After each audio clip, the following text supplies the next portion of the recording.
is November 13th. I got it. Let's see if I can actually do this. Speak. I love being told that the meeting is in progress. I also like it when the internet, when it says your internet is unstable, which for me as a therapist makes it just is kind of funny. Anyways, so I digress and I'm moving on. So today is the November 13th and it's 6:04 now. And it is the committee of the whole for the Board of Ed. And our second agenda item is the acceptance of the committee of the whole meeting minutes for October 16th, 2023. I would entertain a motion for acceptance. So moved. Second. I have second. Is there a discussion on those? Hearing none. All those in favor of that, please say aye. Aye. Oppose? Abstain? That motion is carried. Thank you, folks. All right. So let me, I'm going to give it to you in just a second, but let me just lay the land for all of us. So last month, we heard from our friends at the high school and at the middle school. So we've heard it from the secondary in terms of the data, and also I believe are people coming back next week to talk about their plans, or we're going to do that also tonight? I wasn't quite sure. We're going to do action plans tonight too. Okay, so that we get them all in one time. And so our elementary staff, it looks like many of our principals, or if not all of our principals, are here, which will be great. And so that will happen. And so once again, that was the promise, that because there's so much data for us to see, to kind of separate the two major, the high school, the secondary, and this. And so I'm going to now pass it over to Susan. And all I ask is that when your staff start talking, if they could just introduce themselves so that people online can also know. So as Kim said, we've really been gradually releasing the data. The data actually this year turned around pretty quickly. As we were finishing up the testing, we were receiving, and it's called embargoed. It was held off until everything had been verified. So as they release data, we've been, bringing it to you so that we could really have good conversations about not only what did the data look like from May 2023, but then what are we going to do about it, and what are some of our action plans? So when I first came to the board, I described kind of the district view, and we looked at the targets and where we fit in. So we really looked at it as a K-12 initiative, while the testing for SBAC, Smarter Balance Assessment, is grades 3, 4, and 5, which you're going to hear tonight, 6, 7, and 8, which you've heard from Peter Bass, and grade 11 SAT in math and ELA. And then there's also the NGSS assessment. So Ben Moon, who is really our director now of STEM and magnets, is here. He's supporting the work and really helping with the all things magnet, and also STEM related, and the science curriculum in particular. So I just wanted to kind of orient you, and I'll let you put up the slideshow. So this part tonight from our building principals at the elementary level, you're going to hear about assessment results. We're going to talk you through some of the overarching data points. So between Lauren Cassini, student data manager, Dr. Phil Piazza, and me, we'll get you through. And I want this first part, if we could hold off on questions until the end so that we can get to our principals and their action plans. That would be a good kind of midpoint. If you have questions about the data, we can go back, but then let them get on to talk to you about what is happening. I think you're going to see some real common elements, and you're going to also see some differentiation. So we'll get started on that. And I think you can orient us to all things Smarter Balance with this grade level, and what the achievement levels represent, again, because I know we've talked about that, but I think it's always good to remind ourselves. So as we go through the information tonight, you'll notice the color coding and the different achievement levels.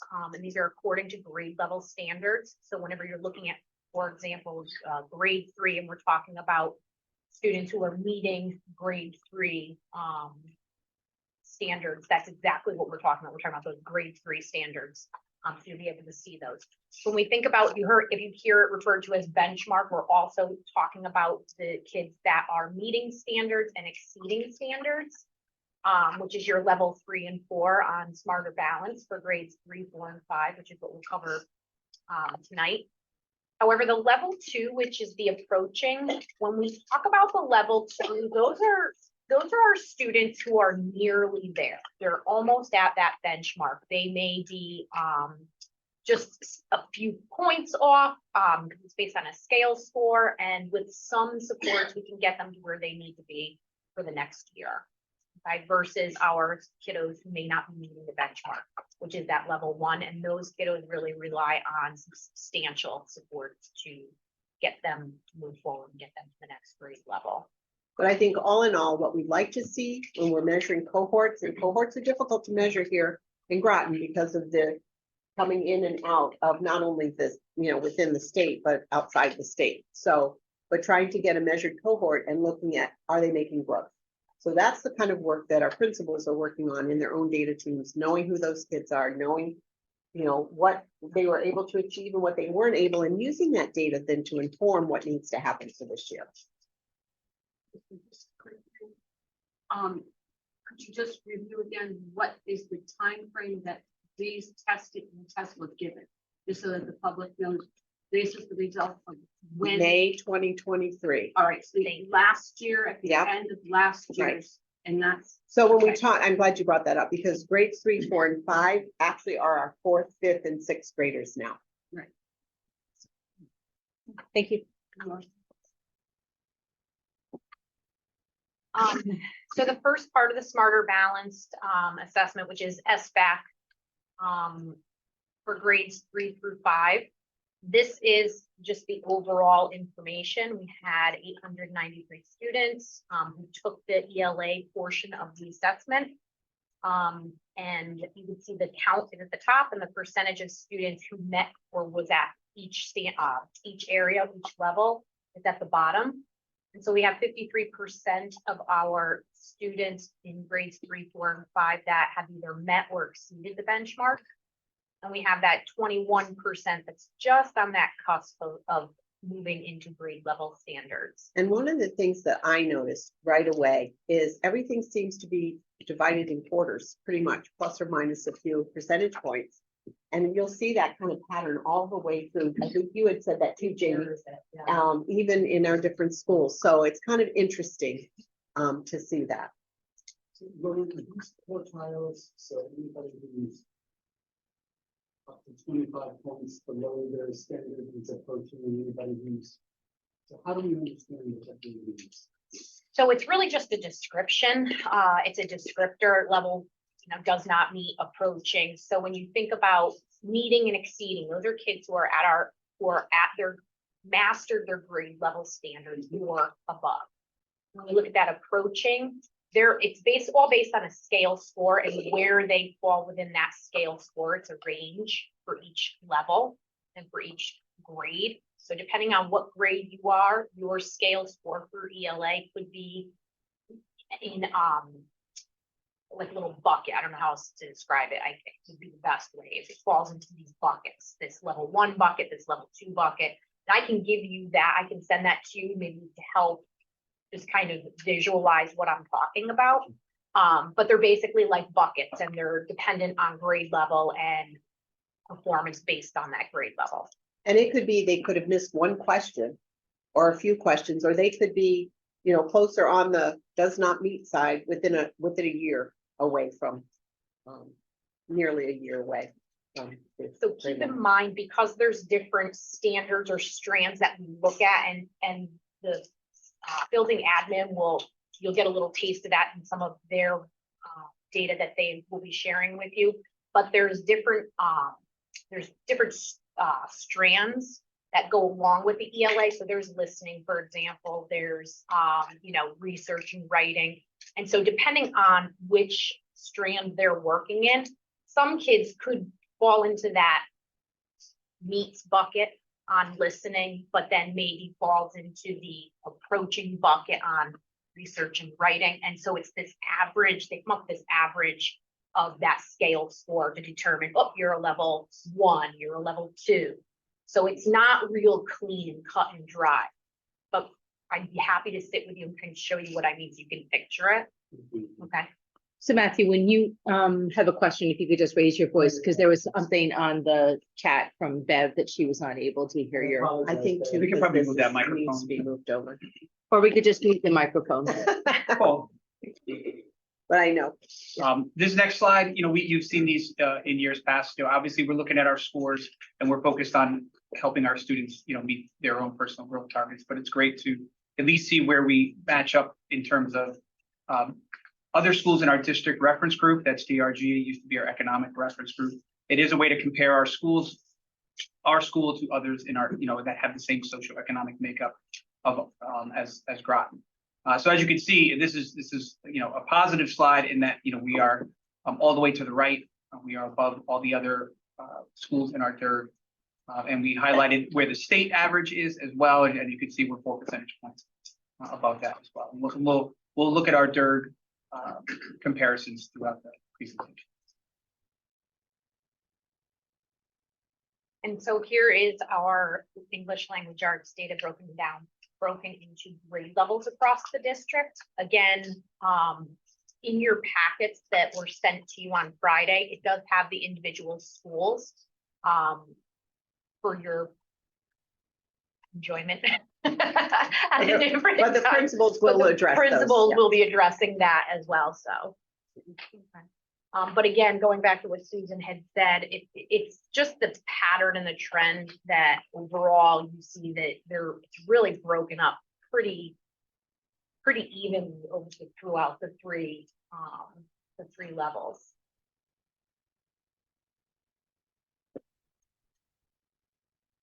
And then orienting to high needs and non-high needs. Yeah, so if you remember, based on our conversations with the high school and the middle school, when we talk about what we consider high needs, there are different groups and buckets that kids are put into. And so a student could be classified as high needs if they meet one of 3 or all of the criteria, which is a student with an IEP, a student who is learning English as a second language, or a student who may qualify for free and reduced lunch. So 1, 2, or all of those would classify them as being a high need student. And so when we look at that particular subgroup versus our kiddos who do not fall into that bucket, that non-high needs group, this is the result. So you can see that, the performance based on high needs versus not high needs. We have some work to do. And I noticed too, look at 507 high need students in grades 3 through 5 versus 386 in non-high needs. So significantly more high needs. And with English language learners, we need to understand that there are a lot of families who speak another language and are bilingual and are very capable. But we assess kids whose families do speak another language or who come to us new to the country. And we use a test called the Lost Links. And in that assessment, if they're between a 1 and a 4, 5, that's where they kind of graduate. They get some services. So they get extra services with a TESOL teacher, a bilingual teacher. And so that's just, you need to understand that it could be a child who doesn't speak our language at all coming in and they're designated as EL. They could be nearly graduating, so they've learned a lot. And they're really pretty capable. And then there's students who aren't even identified as EL, but speak different languages because they performed well. And so just to reiterate that.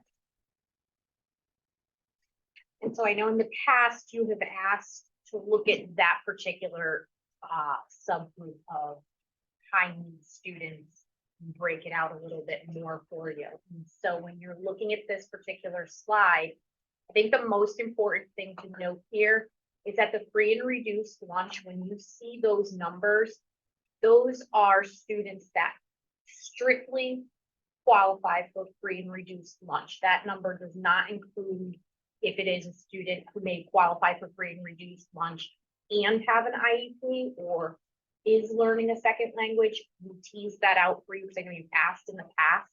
those are students who strictly have, who qualify for free and reduced lunch. So there's no, disability involved or work with another language that they're going to be.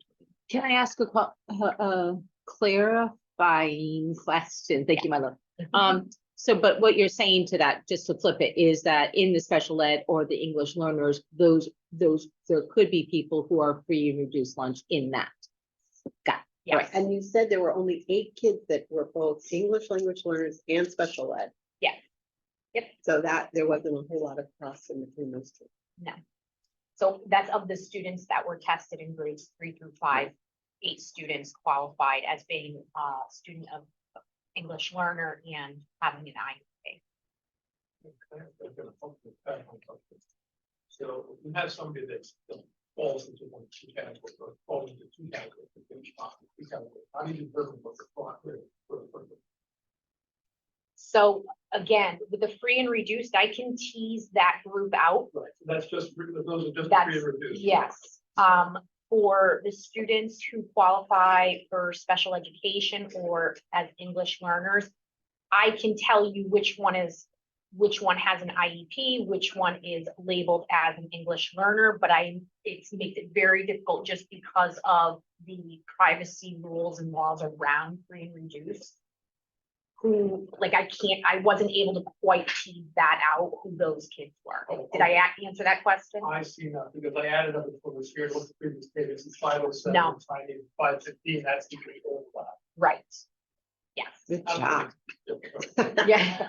I was just A wondering. lawyer and an engineer.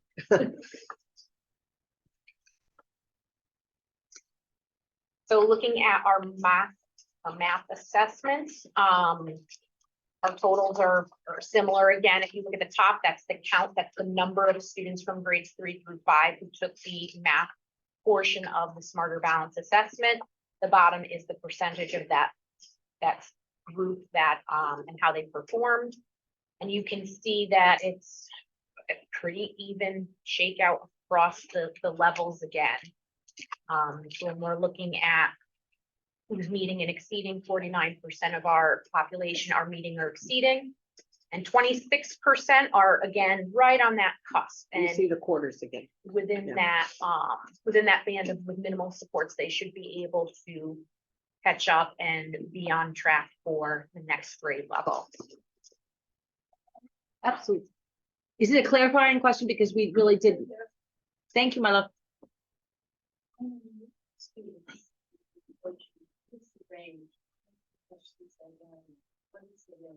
Students that you say, oh, they're really close to getting a PE, but how many points? Well, so it would depend on, I think that goes back to, I'd like to give you the graph that shows the scale scores and in each area, like where they fall, because they could be in the, what we would call the higher. So you see, at one time we received that information, so you see how many students are very close to meeting. Yep. We don't, now it's kind of like right in. You don't We really can get that understand. to you. Yeah, that's, And also the other thing I'm finding, I think I believe last time, we had asked for, we didn't want to just sit on the right. So I can get that for you as well, which I think believe you were gonna send that to me. it did come with, we did do that for Groton Middle School. It was in there, but it was more for the sake of time that I left that off, but I can certainly get that to you. And we've shown it to you as a district Yeah. too. You know, with the district results. Still maintain in this line.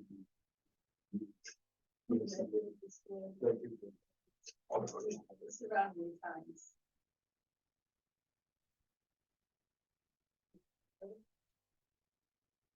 Well, and then here it is, speaking of, the DERG again. We want that 49 to be higher, but it's good to look at, again, we're above the state by a couple of percentage points. And I think in past meetings too, Lauren has pointed out that, Hamden and Middletown are two districts that are, in terms of size and makeup, are very close to ours. And so looking at that comparison, we significantly outperform those two districts, but we definitely know we have some work ahead. So Beverly's just reminding us to speak up if She you're, can't hear the Board of Ed. she can't hear, so we might even have to move things around for you so that she can hear you. Or I could just repeat the question so that she can hear. Um, Okay, and so again, by grade level, the math, third grade versus fourth, versus fifth. We do notice that with fifth grade, there was a little bit of, a dip in comparison. Remember, these are not cohorts though, this is just the, current, or, well, grade level as of the spring of 2023. So we need to take a closer look at that. And I know that the building principals have looked into this information, and have built it into their plans. Math by performance. Again, we know that there's definitely a discrepancy between the high needs CAT group and the non-high needs group.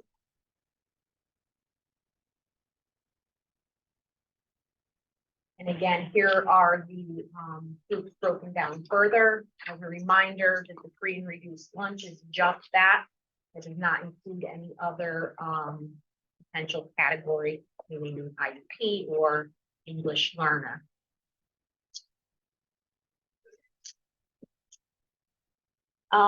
In terms of science, which is the other assessment that is given, this is in elementary school, this is specifically grade 5. So if you remember, we saw the science assessment results for grade 8 and grade 11.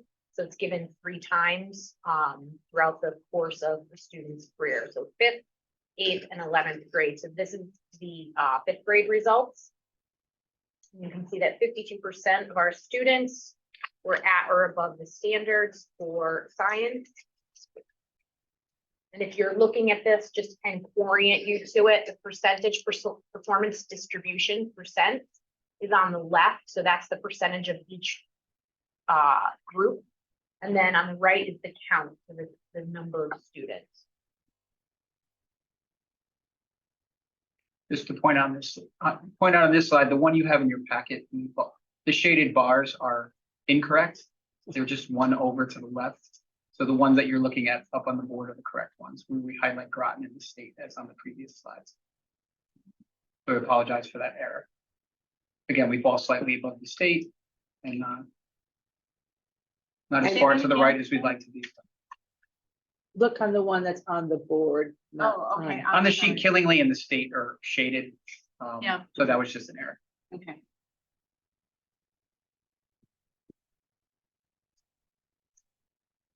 And our grade 5 by need, the performance. Now, this is interesting. This particular assessment, the difference, that gap between the high needs group and the non-high needs group is actually significantly lower than in the math and the language arts,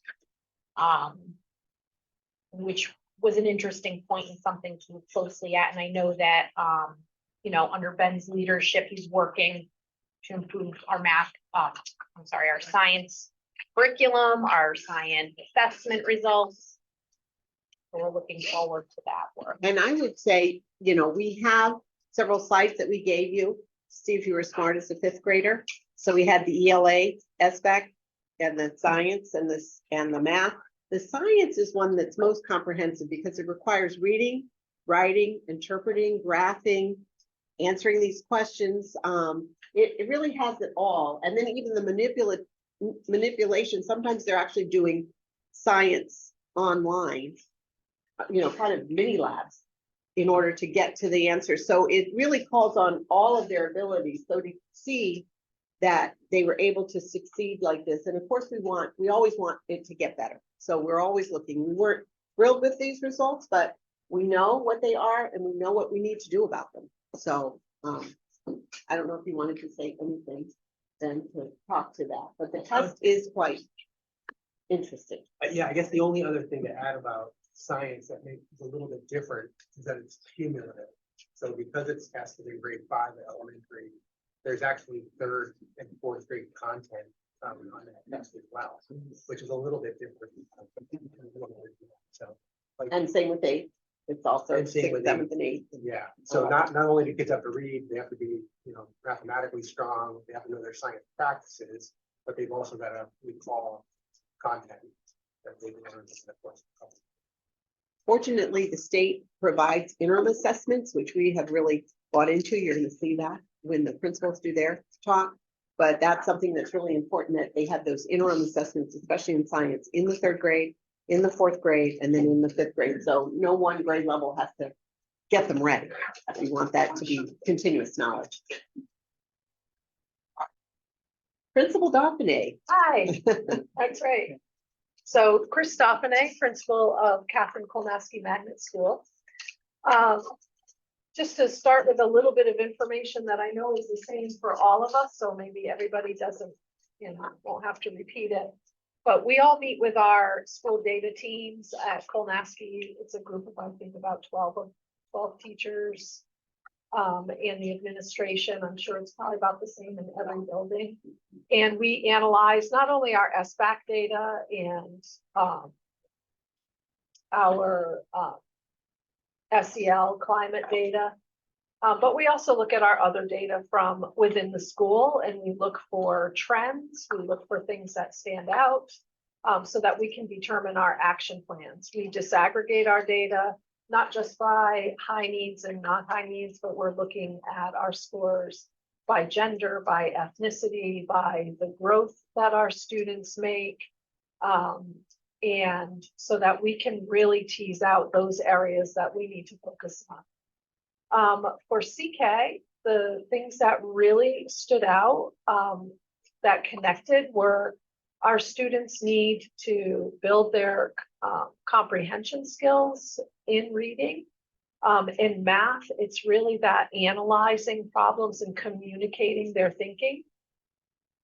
In science, we were pretty consistent in every domain in science, but what jumped out at us was in the practices, because they, are tested in life science, earth science, physical science, but then they're also tested in the areas of practices, science practices, and their ability to analyze and interpret patterns and data was really stood out as a low area for us. And in our SEL data, it's students identifying at least one adult who can help them if they're having troubles. And that's come up in our SEL before. What we've noticed is that on the years that we really focus on that and talk about that with kids regularly and do work around that, our scores on the climate survey are really good. The kids can identify people. When we say good, we're in a good spot, we've done our job and we move on, they drop right back down. So we need to keep our focus on that regularly. So our action steps, we wanted to look at steps that we can apply pretty much across the board to help build our students' knowledge and vocabulary. So last year we had started a focus on accountable talk, which was, across all grade levels, using sentence stems and really increasing the amount of conversation and talk that students had and explaining their thinking and taking a stand. And we're expanding that this year by using an ORC toolbox set of skills that students will be learning and applying, such as frames to guide their speaking, talk tasks where they're intentionally speaking on a particular topic where they need to take a stand. We're learning about different ways of intentionally grouping students for discussion. So it's just not always with a turn and talk partner, but there are different ways to set up your classroom, and putting in discussion guidelines. We also want to increase our use of the interactive read alouds, expanding that especially in the areas of science and social studies, to develop our knowledge building. Incorporating those structured written responses connects back to both of those. The ORC toolkits and the interactive read alouds for students to be able to complete brief writes and really take that information and express themselves in writing. We also know we need to give them more exposure to the SBAC style of editing and revising. We do a lot of editing and revising in our writers workshop, but it is not styled anything like the way the SBAC is asking these questions. And in the past, we've always avoided doing that sort of teaching to the test style, but the kids really need that because they're just not familiar with how their SBAC is asking those editing questions. We're continuing our school-wide use of science notebooks and expanding that, and Mr. Moon is helping us with that. We're continuing to use those interim assessment blocks for SBAC in science, math, and ELA as not just an assessment, but also as a teaching tool to help our students understand the test better. And we are incorporating those SEL lessons during our second step in morning meetings. And it goes down, drills down all the way to every student, Every knowing student. every single student Yep. and what their needs are. And we kind of rotate through the year depending on those needs. So. Yeah. Rita, can you speak up, Rita? Sure. Are the ORC toolboxes, is that something done on a computer? For the students? No.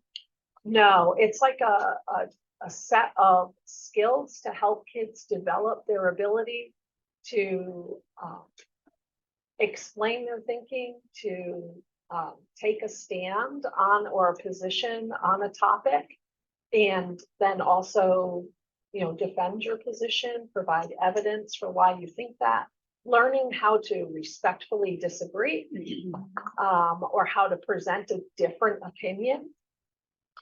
And developing those skills in speaking to be able to express yourself helps develop their skills with being able to produce the written response.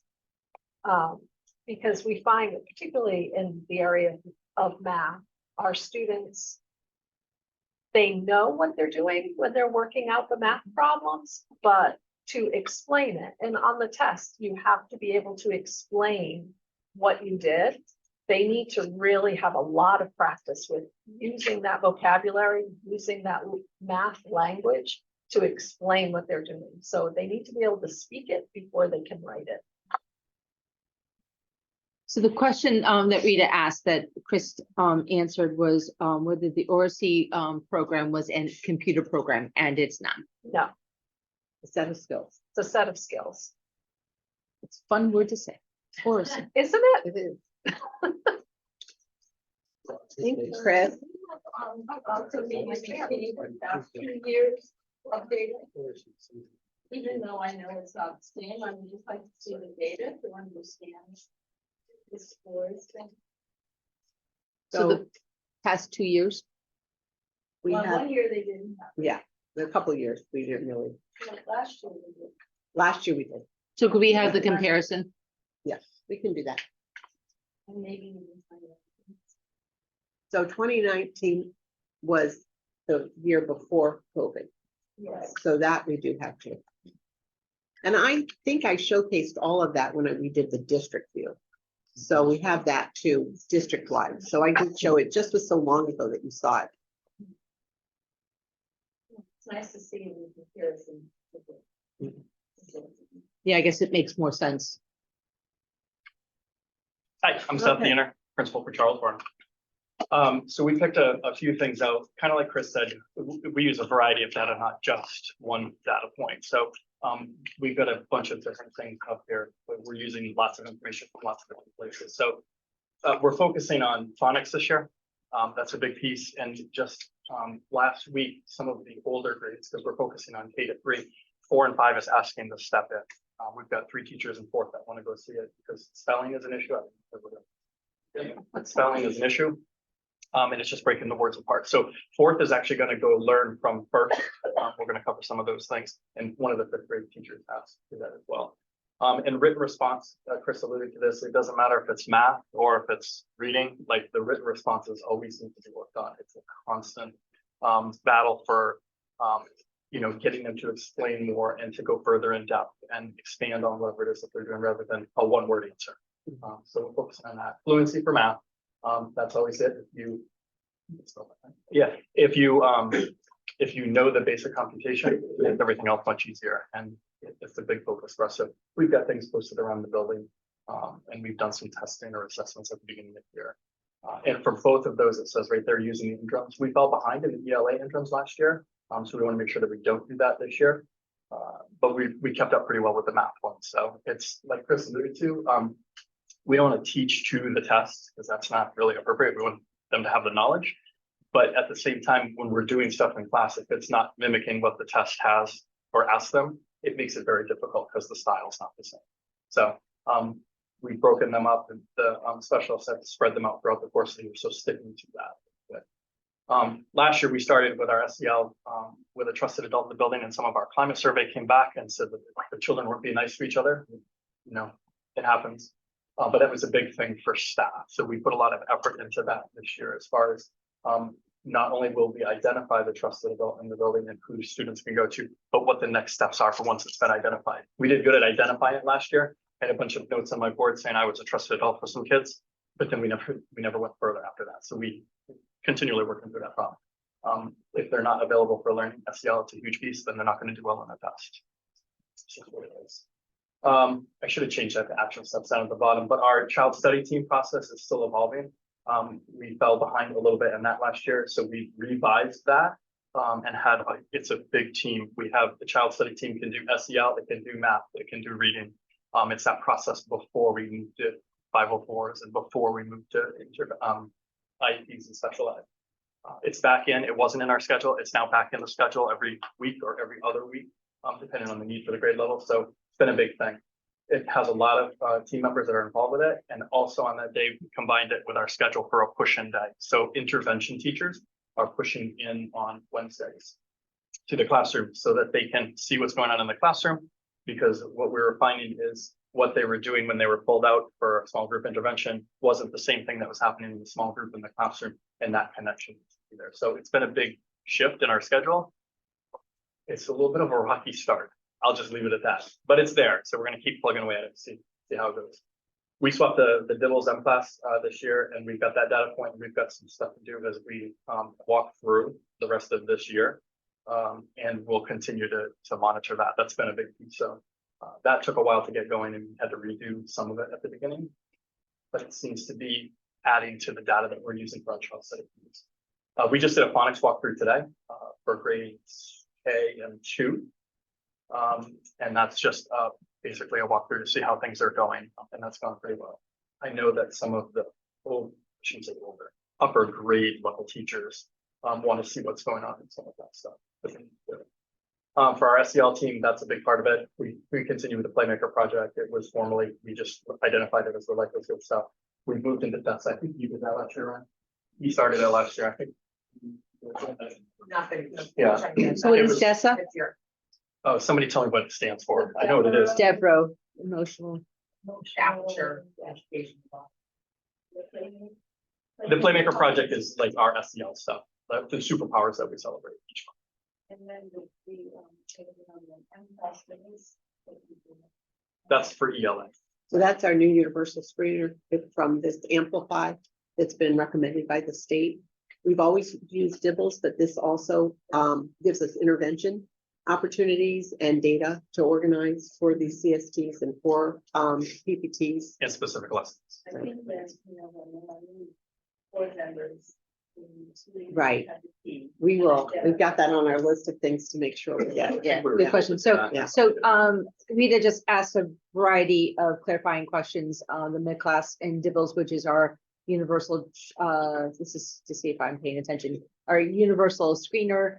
And then the Playmaker project is really just it is their program that they use for the social emotional learning. And the DESA stands for Devereaux Educational Emotional something, but it's a screening tool. Yeah, it's a screening tool, to be used to identify for children and some lessons that go along with that. We can group this together. And could you chat about the second data point? That basically significantly increased from 67.5 last year, it should be that too. So Rita was asking the question about the ELA growth, which is back on the data point number 2. And she wanted to know what the what are they accounting for the increase in those percentage scores? Teachers. Right? I mean, it's the work that they have. So we've got, like I said, the CST team is a big piece of that. And our room 9 works very, I'm sure everybody's got a special ed room that works closely together. And it could be the makeup, the way the kids were learning last year. And the way that they were being exposed to things. And our numbers change often. So ours are tricky numbers to do. But if it's going up, that's a good thing. And attribute that to the teachers. They're the ones that are doing it. They're doing it. Well, but they have to get it from someone, so. And the only thing last is, I had to throw it in at the end, the growth goals that we've swapped the way that we're doing things. A lot of our staff are choosing some of our goals that we have as far as the building is choosing that for their own professional growth. And that just is telling in itself that they want to learn more about some of the things that we're doing. And I would say our whole professional development time is really focused on the science of reading, the shifting the balance, not only for K-3, but we also rolled out, well, 3 through 5 as well. And so the teachers are very excited about this work and have really bought into it. And so we really want to use every bit of our time, whether it's embedded coaching or during our professional development time or TLI days, really focused on this and some math. Always gonna come to that. A little bit of math.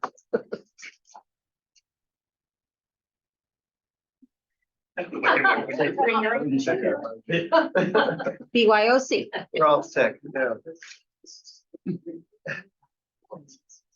Hi, everyone. How are you? I'm Steve Wheeler, principal at Mystic River Magnet School. It's a pleasure to be here. I just wanted to highlight a few things just to start out. Just like Chris and Seth had said, that our building level data team, we do sift through not only the scores that we see from SBAC, but the students that are sitting in front of us. I think Susan brought this point up. That's so telling is we really do all year long within the building level data team meetings, spend a lot of time just trying to get to know our students and what their needs are. So we noticed there was a commonality across ELA and science where the students were really struggling with the vocabulary and language when we looked at their scores in both of those areas. Just like Ben had mentioned earlier, the science test that's given to our grade 5 students, there's a lot of language there. There's a lot for students to be able to read and understand. But more importantly, the vocabulary that students really need to have in their toolbox to be able to sift through that information. So that was definitely a commonality across both of those content areas. Our math, we're really looking at focusing on problem solving for multiplication and division. With that being said, and our SEL goal is not on here, I apologize for that, but similar to the others, we did notice that students were identifying in our survey the need to be able to recognize one adult in the school that they do trust and they're able to go to. But in deeper conversations, students were really, asking and talking about regulation skills. So more importantly, when they're feeling certain ways, if they're feeling upset, if they're feeling angry, is to be able to, what do I do with that? We paid a lot of attention to that at Mystic River, and we are working very hard with our mental health team to bring in things like second step, like we're all doing, but also to incorporate zones of regulation for our students too, so that they can recognize how they're feeling during certain points of the day. And they do attempt to try to use those self-regulation skills to get them to feel that they're in a better place. That is something that we've been working very hard at doing.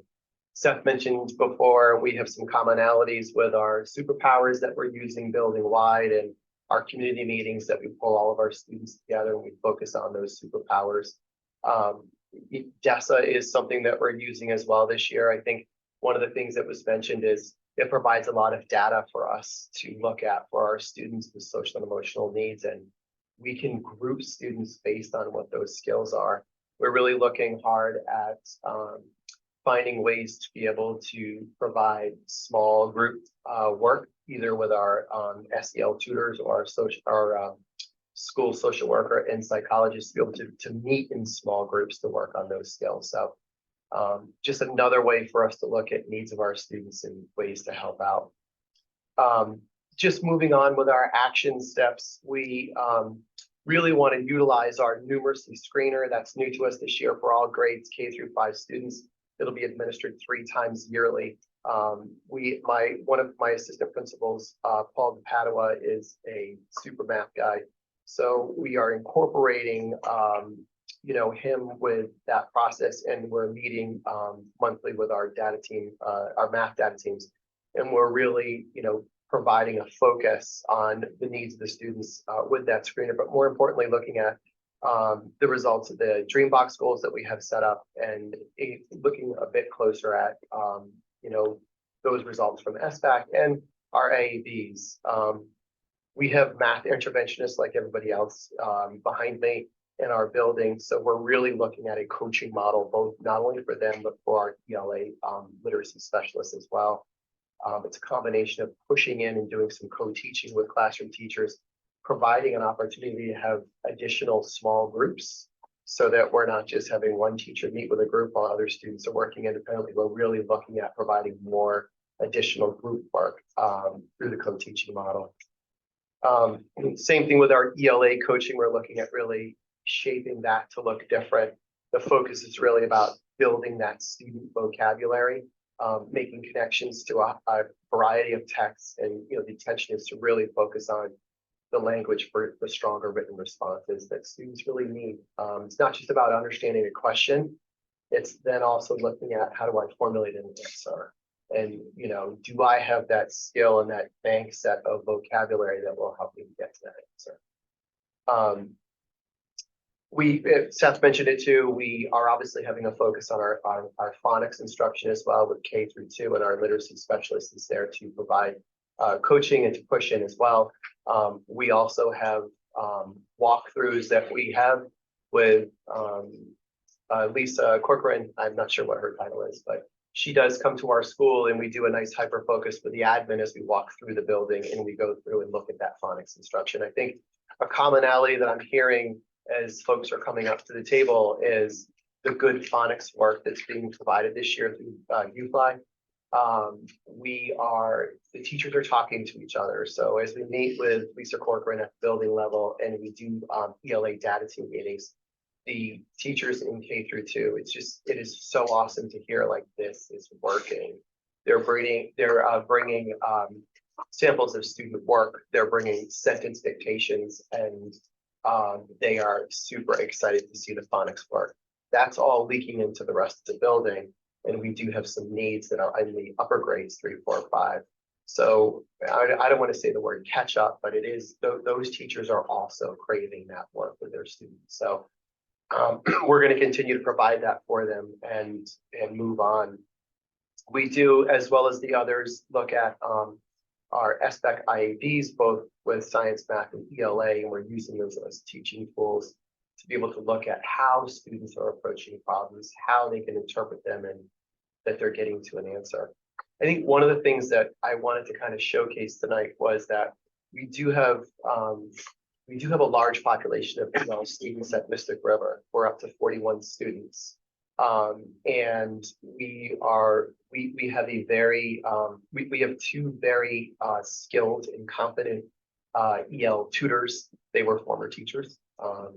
So they have brought a huge skill set to the table. And one of the things that we've been working on with our literacy specialists is they have looked at, through Dibble's M class and Amplifier, they've looked at the results of the screener with those EL students. And we've sat with and worked very closely with the EL tutors to look at where those deficiencies are for those students.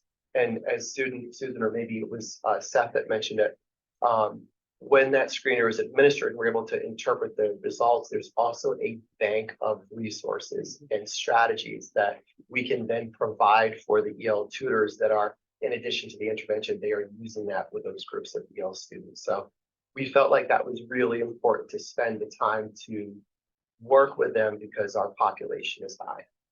And as Susan said, there's several kiddos that I remember last year that were coming into us, and they had been in the district for maybe 4 or 5 months, not speaking English at home, and then they had this daunting test in front of them that they're really working through. So we just felt like that was something that we really needed to focus on to support those students in our building.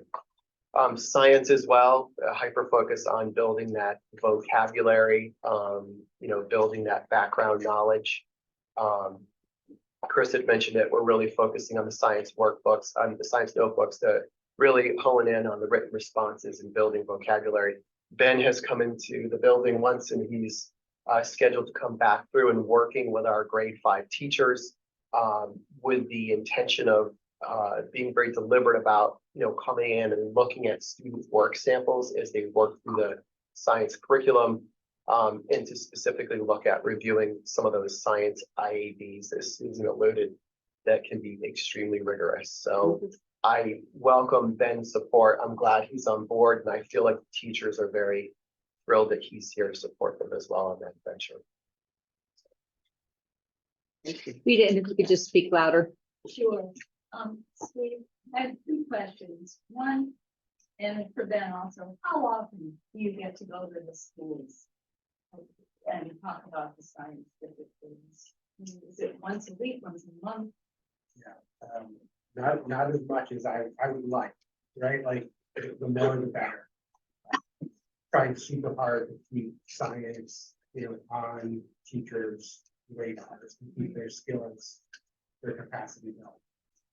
But you have reconstituted science task Absolutely. force, And and he's also running the grant for DODIA, so he's got multiple hats that he's wearing. I've talked to all building principals about at least on a trimester basis this year, working with specifically with grade level teams, but more often going into classrooms for teaching, modeling lessons, but formally, those grade level teams, once a trimester, once a quarter for this year. But the intent is to grow that. I can remember going into your 3rd grade class and being so impressed with, so the co-teaching, that would be. My other question, Steve, is since our 5th graders were not really introduced to phonics when they were learning to read, do you feel that then going forward, the students that are now in K-2, let's say, are going to have to take advantage of these skills? Yeah, They can't decode the words. yeah. So I would say when your grade 5 were in kindergarten, they were using the Wilson Foundations program. That was kind of what was being utilized. It was right before COVID, so it was like that real tenuous time, and then COVID hit. So I would say that was where a big dip occurred. Rita, to answer your question, I wholeheartedly believe they will. Like I said, one of the nice things that we are noticing and we're seeing is that when our grades K-2 teachers are coming into our data team meetings, they're bringing in the work that they're doing with students with UFly, and that is that new phonics program that they are ecstatic that it's working and the kids are showing progress. I think another piece, Jamie and I have preschool at our buildings as well, and they're obviously integrating and bringing integrity into that as well. And Awareness. we are really hoping that with the integration of that's going to be that building block, that foundation that we carry into K-2. So yeah, we're hoping that we're going to see that come through. It is difficult. It's very difficult to see some of our upper kids that are struggling with that. So And your school has a lot of special education. Are they all tested? Are there any exemptions? no, they are all tested. We obviously have preschool in our building, right? Jamie and I do. So a lot of those students are identified as through an IEP and have special ed. We also have the ADA program as well. Some of them may take a different version of the test, but they still are tested. Our population is high with special ed. And are any of these testing in Spanish or another language? They can get a dictionary. And they're tested in English. They It's qualify not for very it. culturally Yeah, responsive. yeah. It is, you know, that is probably one of the worst things to see, obviously, especially when you've got kiddos that are moving in from another country and they've only been here for several months. I think some of those, we're really trying to tease out if somebody shows up and they've only been here for a month. I think there is a way that somebody could be waived, but usually the answer is no. Yeah, so the kids are really just kind of doing their best at it. Yeah. Thank you. Yeah. You'll see crying. Last week, we still have to take the math test. They do a little better in the math, and that's more of a universal language, but they do a little better, although there's a lot of. I was English gonna say language. there is a lot of Lot of literacy in reading. this It's not a test. Yeah. I have good questions. Dean, Had a couple of questions for you all. This, what I just heard actually speaks to my. And that is, when we heard about the middle school and high school, the issue of to what extent are the scores product of a sense of the assessment being high stakes. Right, so one extreme example is I'm taking the SAT because I want to get into a good school, so I've got definitely a lot of skin in this game versus they're making me take this, it doesn't make any difference, it doesn't matter grade, it doesn't matter, they're just making me take this test. So at the elementary school level, is there a sense at all when kids are being given these assessments that they need to take the test, or what's in it for them? Or they're just sort of breezing through it and then we're left to read the tea leaves and say, oh, look how the district is doing, but we really don't know what the case below. There's gonna be some that do that, for sure. I'm sure in all of the buildings that do that, but we promote it as much as we possibly can to do your best all the time. And I think it helps to go get those IABs or FIABs. So when we practice those, it gives them a sense of what that's like. So we're gonna promote them to do as well as they can, but feel good around. Yeah, my thought is that up until grade 3, maybe just they haven't made sense of, you know, that they have a duty to do their best, but after that, they start to get a little more. Still want to do really well. They do take time. This is a test that they can. Like you get excited, you try. I'm trying to think, it's my 5th grade. If I recall my 5th grade, I wouldn't take it as second grade. I have one other question, but I'll save it for, yeah. all right, All right. Good evening, everyone. I'm Ryan Cheney. I'm the principal at Northeast Academy, and I'd like to start by saying we are super proud of how our kids and our staff performed last year. One thing that we really made a focus for our school last year, particularly in grades 3, 4, and 5, was math.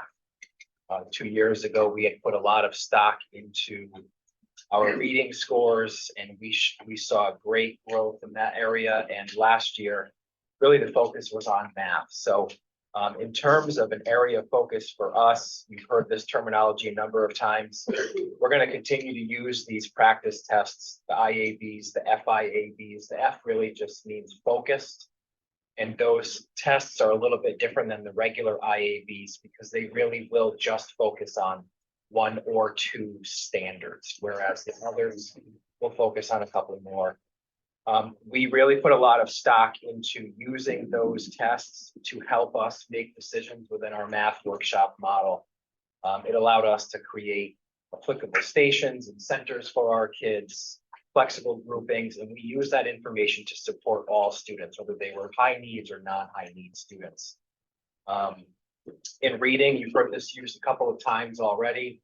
The M-Class Dibbles platform, which is an online program now, it's allowing us to see how our kids are doing in the primary grades with their reading, and pairing that with our new phonics program is really going to allow us to track this data over time and allow that to help us inform instruction. This is really in response to all the reading work that we're doing, and I have to say it's very encouraging to be able to have this at our fingertips, not just for the for the data itself, but the actual activities that the program offers. You've heard this from all of my colleagues. We are all focusing on trusted adults within the elementary world. That information comes from those climate surveys. Both our early elementary and upper elementary cohorts of students. It was around 50% of our building overall is able to identify a trusted adult. So that is the focus of our staff meeting tomorrow. Our mental health team that consists of the tutor, the school psych, social worker. We're going to be embarking on that as a staff, and we do want to make that a focus. Part of us wonders, is it around the wording of the question? But really what we want to do is not just help the kids identify who those trusted adults are, but devote time during the school year for those people to get together. In the data section of this slide here, I cannot underscore that first bullet enough. We look very closely at our cohort growth. We wanted to see, did what we, the decisions that we made, the intentionality that we put forth, did it work? And it did. We saw over 10% growth, 10% cohort growth in terms of math growth from 3rd to 4th and 4th to 5th. Same groups of kids compared over the course of 2 school years. And we saw, going back to those original slides, level 3 and level 4, we saw huge cohort growth there. And that's a product of a lot of hard work, not just from our math specialists and our math tutors, but all of our teachers as well, who bought into this concept within their tier 1 realm. Our reading scores right now, that fall baseline is a little concerning for us. It's showing that nearly 50% of our K1 and 2 students are below or well below benchmark. And pairing that with our reading scores, which remained relatively the same from one year to the next, we want to make sure that we're taking that information and doing something with it. I truly feel with the amount of focus and time and effort that we're putting into phonics, this goes across all of the buildings, we will see growth on that Dibbles data. I believe we'll be administering round 2 come January. So in terms of our rationale and our action steps, we're going to stick with what we know what works, and what we did in math last year worked. I will say we now want to spread that into reading. We have these IABs, they are embedded in our pacing guides, they are embedded in our instructional calendars by design. And I wholeheartedly believe if we're going to take time out of instruction to give these practice tests to the kids, we have to make good use of this information. That goes back to the question that you had, Dean. I think over the course of the year, when the kids have taken perhaps 10 to 12, if they're in 5th grade with the science piece practice tests, and the teachers establish the environment for those practice tests, come May at the end of the year, when they take the real ones, they know that it counts. They understand the importance of it. So exposure, we want to continue to embed SBAC questions into daily practice. I have a lot of my teachers that make this a warm-up. It's the first thing they see in the morning. They come in, it's there. Or it's a warm-up that kicks off the math lesson, the reading lesson, whatever it may be. Continuing to utilize monthly team meetings. Reviewing student work is wonderful. We've been doing that quite a bit this year. It's amazing how much you can learn from your staff by sitting back and listening to them talk about student work. Lisa Corcoran's been doing that with our staff already, and it's been really, really eye-opening. The phonics walkthroughs, the debriefs are wonderful. You've heard some people talk about the CST process. We are continuing to work on that. I use the acronym MTSS, Multi-Tiered Systems of Support. And it really is a process. From year to year, you have staffing changes. You see that there are trends in the positive direction or something that you need to work on. So the MTSS process is something that we are always working on at school, not just again for our high-flying kids, but for our high-needs kids. And our SEL team, last bullet, this is our 3rd year doing DESA. We're very comfortable with this platform.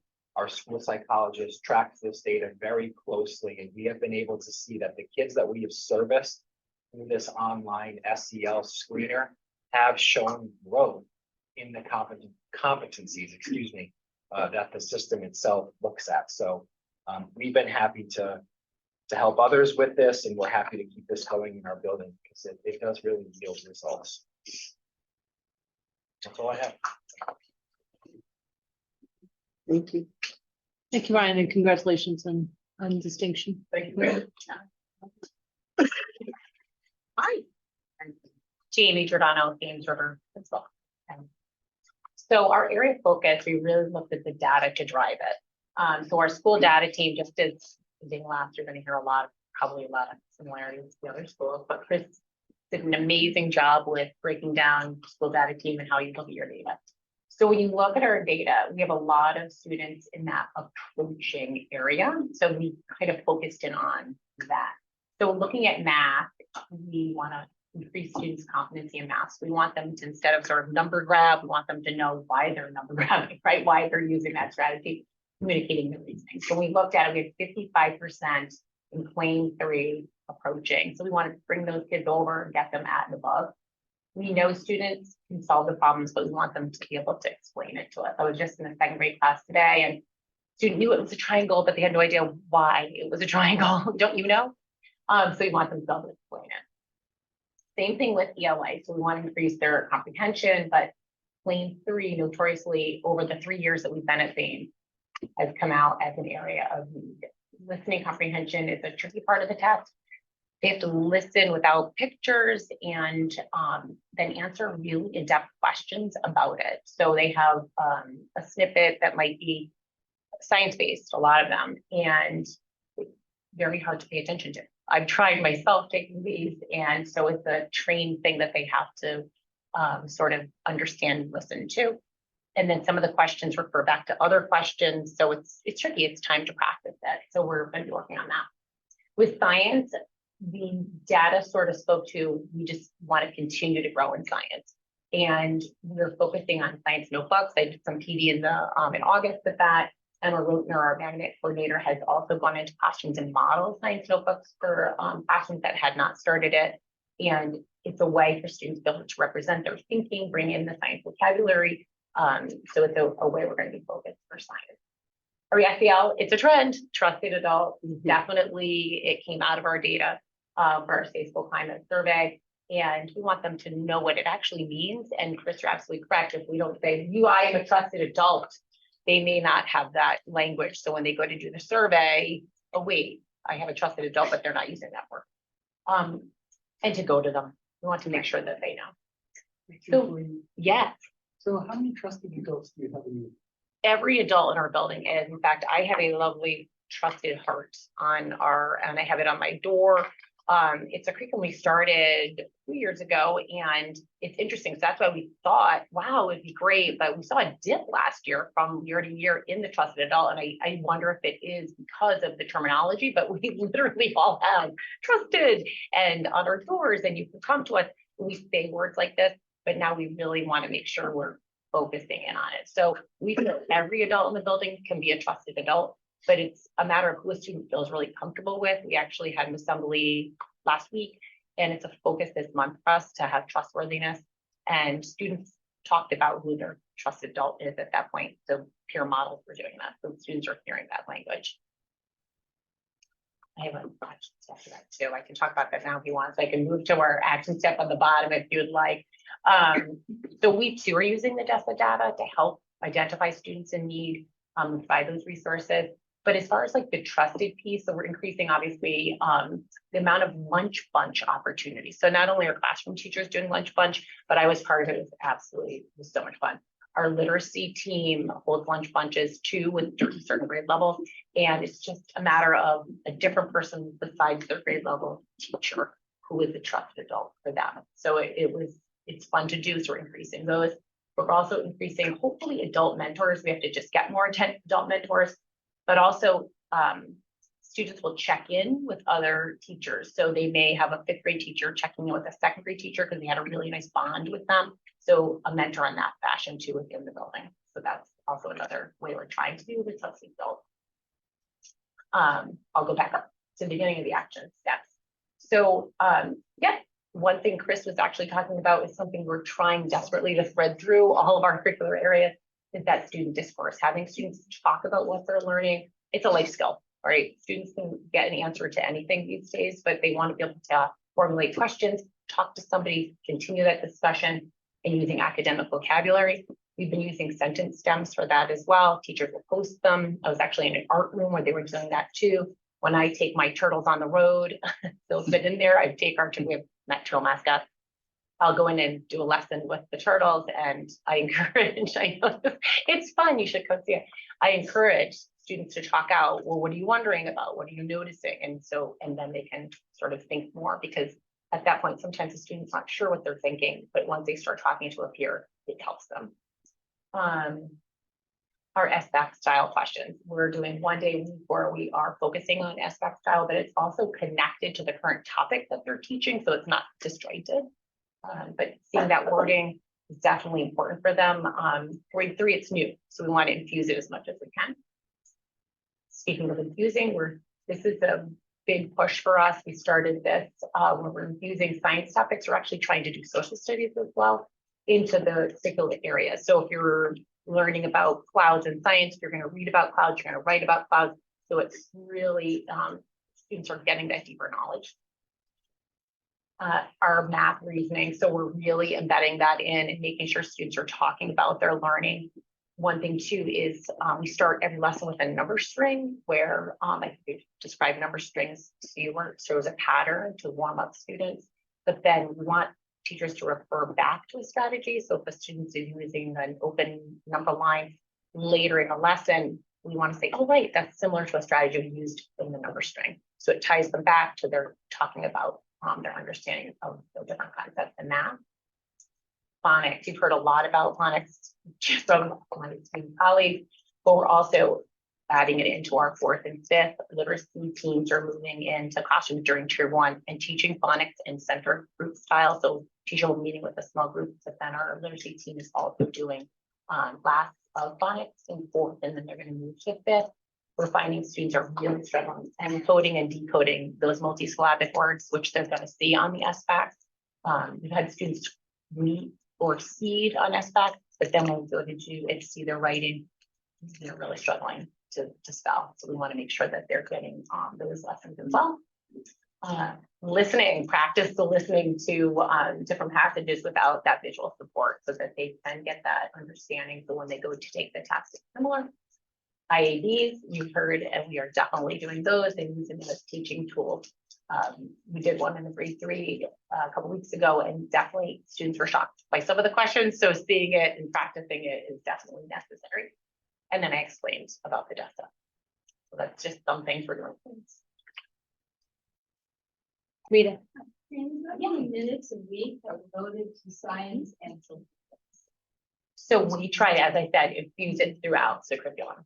So as far as like diving in and saying how many minutes a week we have a really important Science period twice a week, social studies twice a week. Yeah, so often, yeah. Every day. So often it depends on the grade level and the topic that they're studying. So it is interesting you ask this, because truly we are trying to embed it at least at themes. We also always have a nest class every week. That was one thing I just didn't put up, but we had, Ben actually came over for our IDT with grade level, and we have New England Science and Failing Nest in really reinforcing those science concepts. So we also have that on top of it. So it might be a little bit different than the other schools are teaching. But I'm sorry to say it's hard to tease it out.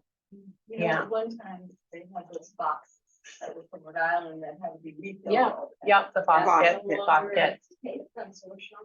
Mhm. No, we lost them a long time ago. Yeah. Right, but so what are you using? We use a combination of 4 curriculum resources called Catalyst. It's been developed by Craig. And we've been using a supporting resource called Mystery Science. Speak up here. Sure. You want me to repeat that? Yeah. Yes. Our core science resource is called Catalyst, and it was developed by Craig. We started implementing that 2019. And the curriculum went through a couple of revision cycles. During the pandemic, we also started using a supplementary resource called Mystery Science, which is super, super high engaging. Teachers love it. It's video and picture based, easy to implement hands-on activities. And we've done some work to merge those two, just to make science easier for teachers to teach, but still effective for kids. And it's still the classroom teaching. Correct. And then there's the shift of the state moving to something called OpSci-Ed. Yeah, so the state came out with new model curriculum at the middle school level. They're using a curriculum called Open Sci-Ed, which is a national initiative. Lots of research behind it, highly vetted. High school units are being rolled out as we speak, and elementary units will begin being rolled out next summer. So it's something we've got a pretty close eye on, especially at the elementary level. And as those units start to roll out, we'll definitely take a look and see if that fits any needs that we have. And the teachers will receive such development.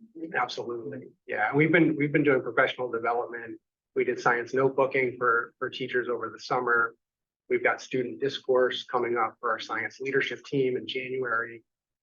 So we're really trying to focus on embedding good research-based science teaching practices that don't, like, regardless of what curriculum you use, they're just good teaching practices. And then looking at what we need for curriculum.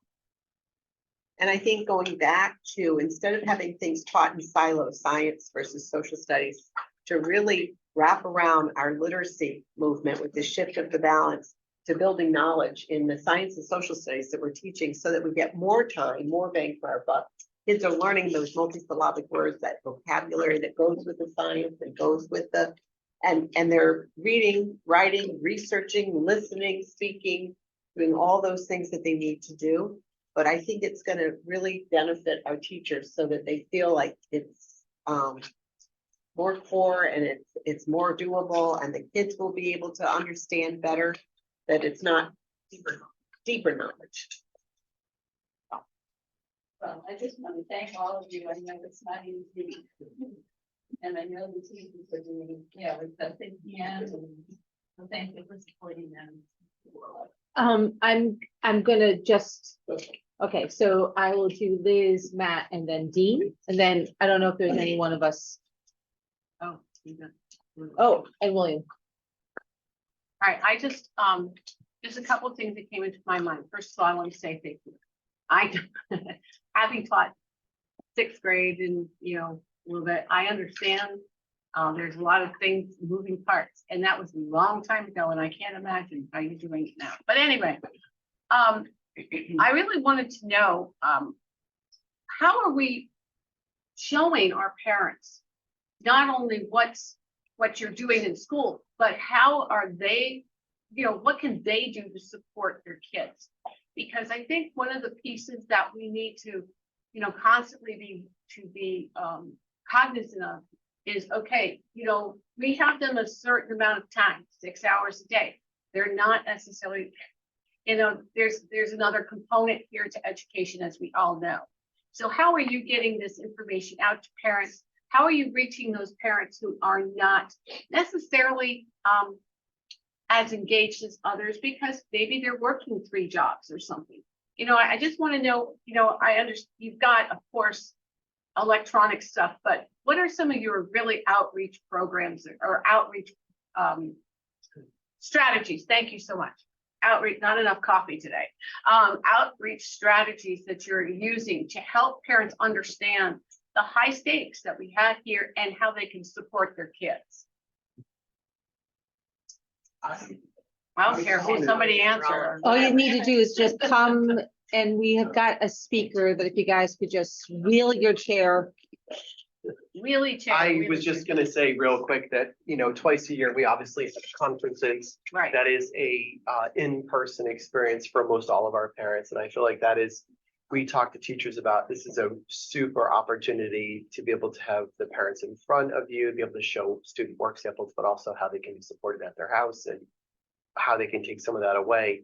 I know many of us do the same thing where we offer family opportunities outside of the school hours. So you have family nights and so forth. And we did a math and science one at Mystic last year. And we're looking to do something similar this year where families come in and, whoever shows up is who shows up. So those of us, those families that do, we really are focusing on, these are games that you can play with your students. These are things that you can do very easy when you go back to your house. So we were able to, very fortunately last year, pair off with college students, and they actually set the whole thing up for us. So we're going to have them back and be able to kind of integrate that. So I think you said the magic words is that how do we get our families engaged? So we are just trying very hard to try to sort that out. It's difficult getting them folks to come back at night and to come in, but I think these family engagement activities and things that we're offering do pull people in. Especially when they involve the kids. If Yeah. there's a concert or something that Yeah. involves the kids, or family math night, family literacy night, those and STEM, they're very engaging for families. Thank you. Matthew. We're going in such a different direction than how they split the other insurance. Okay. I'm gonna go to William and then Dean. So, what I really want to know about is basically almost 1 in 10 of the non-high needs students do not meet standards in both ELA and in math last year in May. What are those students like now? Are all of them still non-high needs? Did we recognize that they were high needs? Are they on, educational programs, special ed programs or anything else like that? That'd be really interesting to find, because I mean, if you have 9 high needs that do not meet standards, there could be, definite cognitive or learning opportunities that they have that now need, special ed opportunities. Anybody else to speak to that?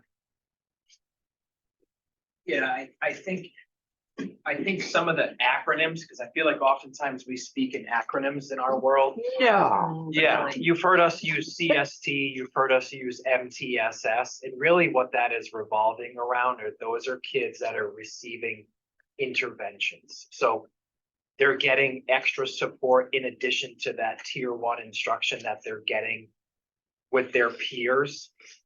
And what I'm getting at is some of those kids may be in intervention, but they're not a high needs child because they have not gone towards special ed yet, perhaps. So we take this information, we look at where our kids are, and one of the things I know that I do is where are the surprises? So I have my kids over the summer and I'm seeing where they have fallen, but there may be a handful of kids that make you scratch your head and think, that's not how we would have suspected that child to perform. So we bring them together through the CST process. Perhaps a child does need intervention. So when you talk about plans, that is a plan that's defined for that child, but that would not be a high needs student yet because they haven't become a special education student. They are receiving intervention in hopes of sort of closing that gap for them. And there are students who are 504, so by law, they might have some kind of a deficit or something that they're working on, and so those do not measure up in the high needs area. So they would be a non-high needs if they're not free and reduced lunch and they're not EL students or Right. not, IEP, don't have an IEP, but they could have some kind of a plan under a 504 legal document where, and they're getting specialized support for that. Okay. And So that just makes it another, piece of the puzzle. So how quickly can we get somebody into special ed and we do recognize it? I mean, is there a timeline that you have with the CSD and everything like that Yeah. you're doing? Like how quickly can we get them into, special education? Yeah, as part of our MTSS process, probably I'd say 8 weeks or so, teams meet across buildings to review student progress. And that's kind of universal. I don't believe it's appropriate to move most children into special education after a small dose of intervention. I think you want to give kids an opportunity with a trained specialist to close the gap, for a lack of better words. But some kids don't. Some kids will receive intervention for 2 or 3 cycles of intervention, and they're still where they were at the beginning of the school year. And those are the kids that we will typically move towards special education because we're missing something. There's something in And this you want child's. more data, so you have to No, initialize. just what is that cycle? 2 or 3 cycles? What is that time period? So, is it- so for cycles 8 weeks, 2 to 3 cycles of SRBI would be give or take 2/3 of the school year. But this all started under the acronym of RTI, response to intervention. We want to see if children are going to respond to appropriate interventions or not. Am I saying that You're accurately? good. You're You are doing a great job there. There You got it. That's just not my fault. That's fine. Yeah. And really, it's an independent look, because my progress might be a little bit different than Phil's, which might be a little bit different than Susan. So going back to knowing your students and understanding each child as an individual learner, you have to look at holistically, what's the picture telling us or sometimes not telling us. So it'd be interesting to see that, come next year.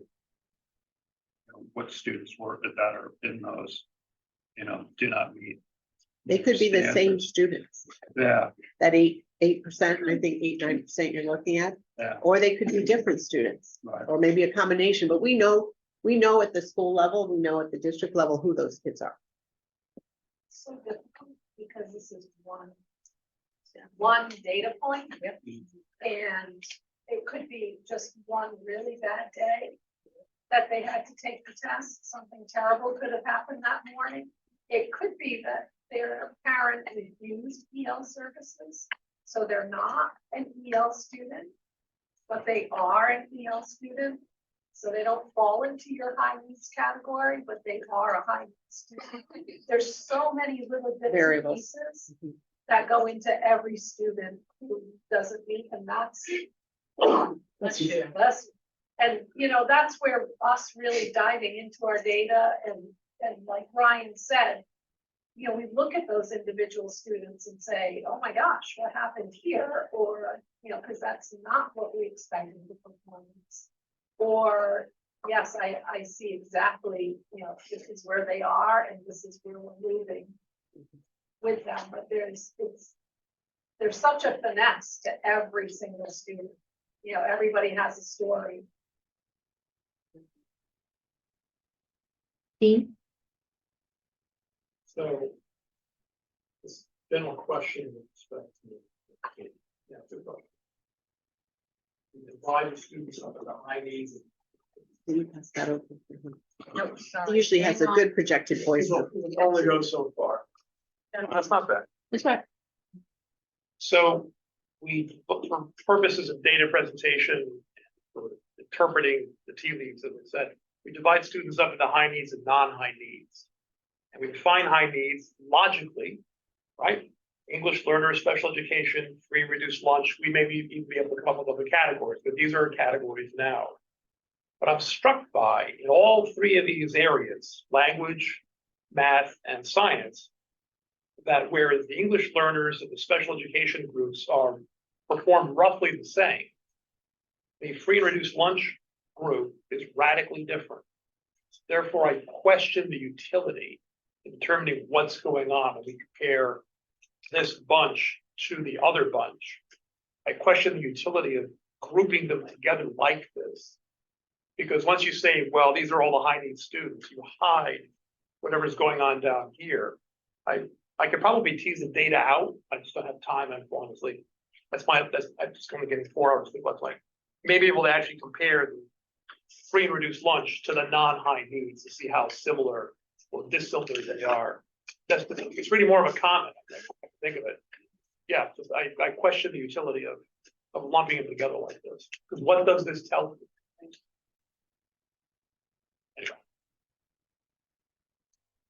Thank you. Matt? Well, I am so grateful to Lauren for teasing this out. This is Susan and any other staff who helped with this being extraordinarily beneficial. I got this noon on Friday. And other than Friday night services and Saturday morning services, I've been with this document. I won't put a number to it. I've been at it straight out from sun up to sun. And I am conflicted. I am really conflicted. And I want to share that with you, but in a way that recognizes that everything I've heard and everything I've seen in the limited time I've been in the buildings, you're committed, the staff is well trained, I watch the interactions. So when I say something that is not, way, we're doing wonderful, it's not a criticism. And I prepared 7.5 minute thing that I was gonna read. Kim was mine. Never take 10 minutes to do something that you could extend to 45 minutes. But I think I'm gonna spare you the reading, but I made enough copies so that I can give it to you because I really would love some feedback. It's not I think the board would love some feedback. Here's a couple of things. First of all, I think there's another needs group, and it's not on the list, not because it doesn't exist, but because it doesn't exist in the state line. We have a particular transient population, which Ledyard may have, but I think it's Not like us. not like us. So this is a group, we have roughly 1,100 military kids who come in, but at the end of the year, we've lost 400 and gotten 408 or something like that. We have this huge transient group. And I would love you to see if it's possible. I don't know if it's statistically possible, but if you could tease that out and label it a pseudo high needs group or whatever label you want to put on it and see how they're doing, knowing that there's a lot of movement, but over a period of a couple of years, we should see some trends. That's my hypothesis. I have no idea if it'll be useful or not, but I'm thinking that there could be a useful tool. And I can add to that, it's not just the military. It's also our high transient with regard to affordable housing and other things, the shifting from town to town. And that number was 748 received last year and 650 that left. I can tell you that a lot of the data that we've collected on the 7 multi-million-dollar DODIAs, we look at military versus non-military.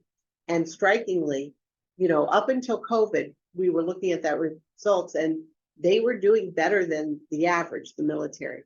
So, but it is a question, and you're right about the transient nature, because we're one in Connecticut that's like no other.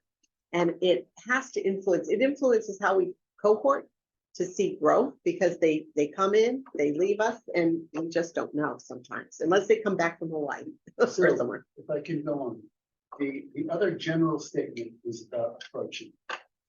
Boy, is that a marshmallow. If we're quartiles, and I don't know that we are, when anybody in the lower quarter is in, they're all doesn't beat. But if they're 25% to 49%, they're approaching. I have no idea if that's the way it works. And if it is the way it works, there's a big difference between the youngster who's at the 27th percentile level and the 44th percentile level. So for me, that word is tough to understand. I would be begging to understand that, and I don't. So We can get you that information Probably not the specifically. only one. Yeah. Because the third thing is the results are not catastrophic. They're not catastrophic. And it goes on from every level of the school. And we have kids in the 12th grade, and I don't know the exact number, but we have 30% or 25% who are not meeting a grade level in 12th grade. We're making up the numbers, but it's hard to get skill. After all the work that we've done, if that's happened, that's a problem, because English language, functional literacy, the 4 things that we talked about, that's going to determine so much of a child's adult life trajectory, income, understanding, civic participation. So we're missing something, and it's not our fault. This is not our problem. It's a national problem. This is not a Groton problem. We have to deal with it. Not going to. So, but I think the statistics would be a lot better if the state had, and I could be real one, you'll correct me, Susie. I'm listening. We insist that our special ed kids have an IEP, that we're not measuring them just on academic performance, but on a whole bunch of life skills stuff. And if they meet their IEP, that's a success. And yet they're taking this test, and because they have these impairments, they're dragging down the whole levels. So when I see a figure that says we're doing 50% not passing, or what do I have here? Oh, you're gonna love this. It's ELA, and 52% met or exceeded. That means that 47.8% didn't. And it goes on in math. It's 49% met or exceeded. So 51 didn't. And in the science, 48 met or exceeded, which means 52 didn't. That's frightening to me. So on the other hand, they're counting the special ed kids in these numbers. So really, I think in my heart, without any data, we're doing better than that shows.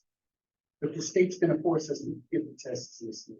And I don't know what we can do about it unless we can lobby the state to ask for some kind of calculation so we can get a true picture of how well we're doing. Because I don't think that's a true picture. Tim, can I ask a question? Are there avenues for board members? Because it seems like a lot of the concerns that are being voiced are out of our control in that how kids are classified, what kind of data is being looked at, what's defined as success. Do board members, like you just mentioned, like through CAVE, I don't know if that's it. I mean, Are there's there- gonna be many of us who are gonna be going to the convention. That might be a good place to There kind of are see. lots of those topics. I'm moderating one of them for Hartford. so. Yeah, I'm just Yeah. wondering who's gonna be there to Yeah. listen and Yeah. who do you speak to get, I'm sure they the have a message lobbyist. I'm sure at a Kate higher has a level. lobbyist. Stipulating that I'm correct in my observations, which may not. I think we're be correct. assuming that, not naturally. But you're very generous. You're very generous. Is that perceived this way by other districts? And if there are enough districts that might feel this way, to have that be a paid topic going forward. Yeah. Anyway, I'd like to go back. Will you give me another 3 or 4 minutes? You have actually kind of gone almost to 4, so I'll give you a couple more minutes. You are sweet. I love you. Not that sweet. No, that's true. I'm not going. So here are these were the things that I wanted to ask about the approaching standards. I love the action plans. I looked at them very carefully. What I didn't see in any of the action plans was any articulated program for English language learners. Because far and above, to me, that's the quote low hanging fruit. It's not that low hanging, but you can identify these youngsters. If they don't master English by the time they get out of elementary school, what's their trajectory going to be? So I would love that to be articulated. Maybe it's nested within something you're doing and I'm just not aware of it. And I'm not judging. But to me, that's something you really need to focus on. We are going to be working on budget for the next few months, but I'd love to request that administration consider whether or not there's some shifting of resources or possibility to allocate some resources directly to this program. I asked Lauren about being statistically significant, getting some other nearby towns. And that's all I have to say, but I have copies of this for everybody, and I would love you to direct the responses to Susan, who will then share them with all of us. Yeah, thank you very much. So it's here, Jenny. Thank you. All right. I appreciate you all coming out tonight. Do we have any questions from anyone else? Just happy Thanksgiving. All right. And did I say thank you? You did. You did it. And we are thankful. I'll take a motion for adjournment of this meeting. So moved. Can I have a second? Second. All those in favor, please say aye. Aye. Oppose? All right. All right, I am going to call the Groton Board of Education special meeting to order. It is November 13th. And it is 7:45. The purpose of this meeting is discussion and possible action regarding the second reading of the Board of Education 9000 series bylaws. And I need to have a motion So moved. to approve Approve the, the Board of Education 9000 series bylaws as second reading. can I have a second to that, please? Second. Thank you. Discussion. So how about if can I start? Can I start and then people can add, or did I interrupt you, Dean? No. Oh darn, I was hoping to interrupt you. So, the packet that we all received I really would like to say on the record, and I did mention this in my email to you all, that Joyce has been just absolutely amazing in putting all this together, and she's really she's been a godsend on that. And so the first attachment really is the chart talking about all the bylaws that we have. And just to reframe, just to kind of put us back in the same land, green is the new language. And what we mean by the new language is that this is most of the as we talked about in the first reading, these bylaws or these policies have come from CABE and they were vetted through CABE. Red is with strike through is the deleted language. In other words, some of it just wasn't pertinent to Groton or didn't make sense. And as I promised to you, we had the policies were all reviewed by Attorney Dugas. And you can see where his notes are, and they are on blue. I also mentioned in the first reading, inadvertently, clerical error. There was about 9 to 12 policies that just didn't make that. Just it was a clerical. There was nothing. There was nothing to that. And I made sure for transparency that people could see where those bylaws were. Just to make sure that people know, this ad hoc committee has been in formation for a really long time. We really stepped up the work in September. The purpose for doing this was our policy bylaws were formed in 2014. And there's a lot that has changed, not only in this district, but also in the country. And we wanted to make sure that these were as up to date as possible. And that's why the ad hoc committee really felt that the CABE policies made sense. And as I said in our first meeting, with the first reading, many of the districts that Liz, Andrea, and I investigated about their 9,000s, they actually just reference CABE policies. So they are truly about that. And Susan, in my conversation with you this morning, that was really helpful, is just to make sure that people understood that they just haven't been touched, and this would make a lot of sense for this current board to give a gift to the new board to have not many more policies, but it makes sense in terms of what it has. And so that is the start of the discussion. And I have a question about 9030. 9030. The visits to schools.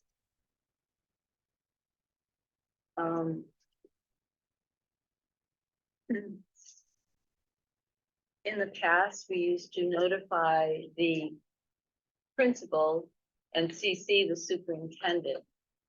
This was a change that happened when Mr. Cadre was superintendent, who he changed it, that you had to go through the superintendent as a way of deterring board members from visiting schools. So I would like to not see that there, that you only go through the superintendent, because I think it's better to go through the administration. They know more what's happening at their school that day, or that whatever you want to visit, whether or not there's testing going on or whatever, and then CCing the superintendent. But to just go through the superintendent alone, I don't think it's a good idea. And that's what happened during Cadre, and that's why I'm concerned about that. Yes. That's a quick question of procedure. Yep. All right, I'm a little fuzzy about it. Okay, so I want to take that, what you just recommended, that part gets changed. So what's the goal tonight is, no, that's not really my question. If we recommend, changes are recommended tonight, what's then the next step? That's it. I mean, if this board agrees to the recommendation or the changes as amended. Oh, as amended. Yeah, as amended. Okay, because I was thinking, you had the same thought. Right. Because I remember the process of we would let the superintendent know that we were going, but we definitely clarified it with the principal first. Yeah. And I think that's really, that's how I've always done it too. Yeah. So I wasn't. Well, and when that's how it used to be, and Yeah, but then with Dr. Mitchell. And then it was Mr. Kadri who changed it because he did not want board members visiting. Right. So he said, no, you could only do it, you have to come through me, and if I say no, you can't go. He Well, that really would never, discouraged. yeah, that never would. It Yeah. didn't work out well. But he was very controlling, so that's why I worry about that. Okay, I mean, that's a we good have a point. very nice superintendent right now, but I don't know what will happen in the future, so. We'll have to have. I to actually drink nice encourage tea. you to come through the schools Yes, and we'll you do. encourage the new board. to Yeah, come, so, but you know, maybe in the Even to future. speak French in class. So, No, I was just gonna say, I think it should, I think the standard process going through the superintendent for that, then because the superintendent knows what the principals are going through in the moment, but also them having visibility of board members that are going to specific, the schools. Probably is the best way to do it versus. I think in either way, we wouldn't want to be a gatekeeper, but certainly if there Yes. was an incident or if they were taking testing, let's say, or something was going on, there would be a disruption that either I or the administrator would know. Right. And be able to say, 'Cause I today's think- not a good day. I think principals would not feel, I don't think they would feel comfortable saying, no, that you can't come because of X, Y, and Z. They'll say, yes, you can come at any time. When in reality, they might be, really stressed out, or things might be going on that they don't have the time to really have us there. so Dean, I'm sorry, and then Liz. I'm sorry. I have the same feeling that Rita's got to have an association here. I think functionally and also just as a matter of principle, yes, the superintendent should know what's going on in the schools. The superintendent is the supervisor of the schools. The more the superintendent knows, the better. But I think functionally, and also as a matter of principle, I see nothing wrong. In fact, I would encourage going through the building principles. Building principles there for a reason. I trust that despite the stress, whatever's going on in schools, that the principal would have the professionalism to be able to have the discussion with the board member that's calling and saying, when would be a good time for me to drop by?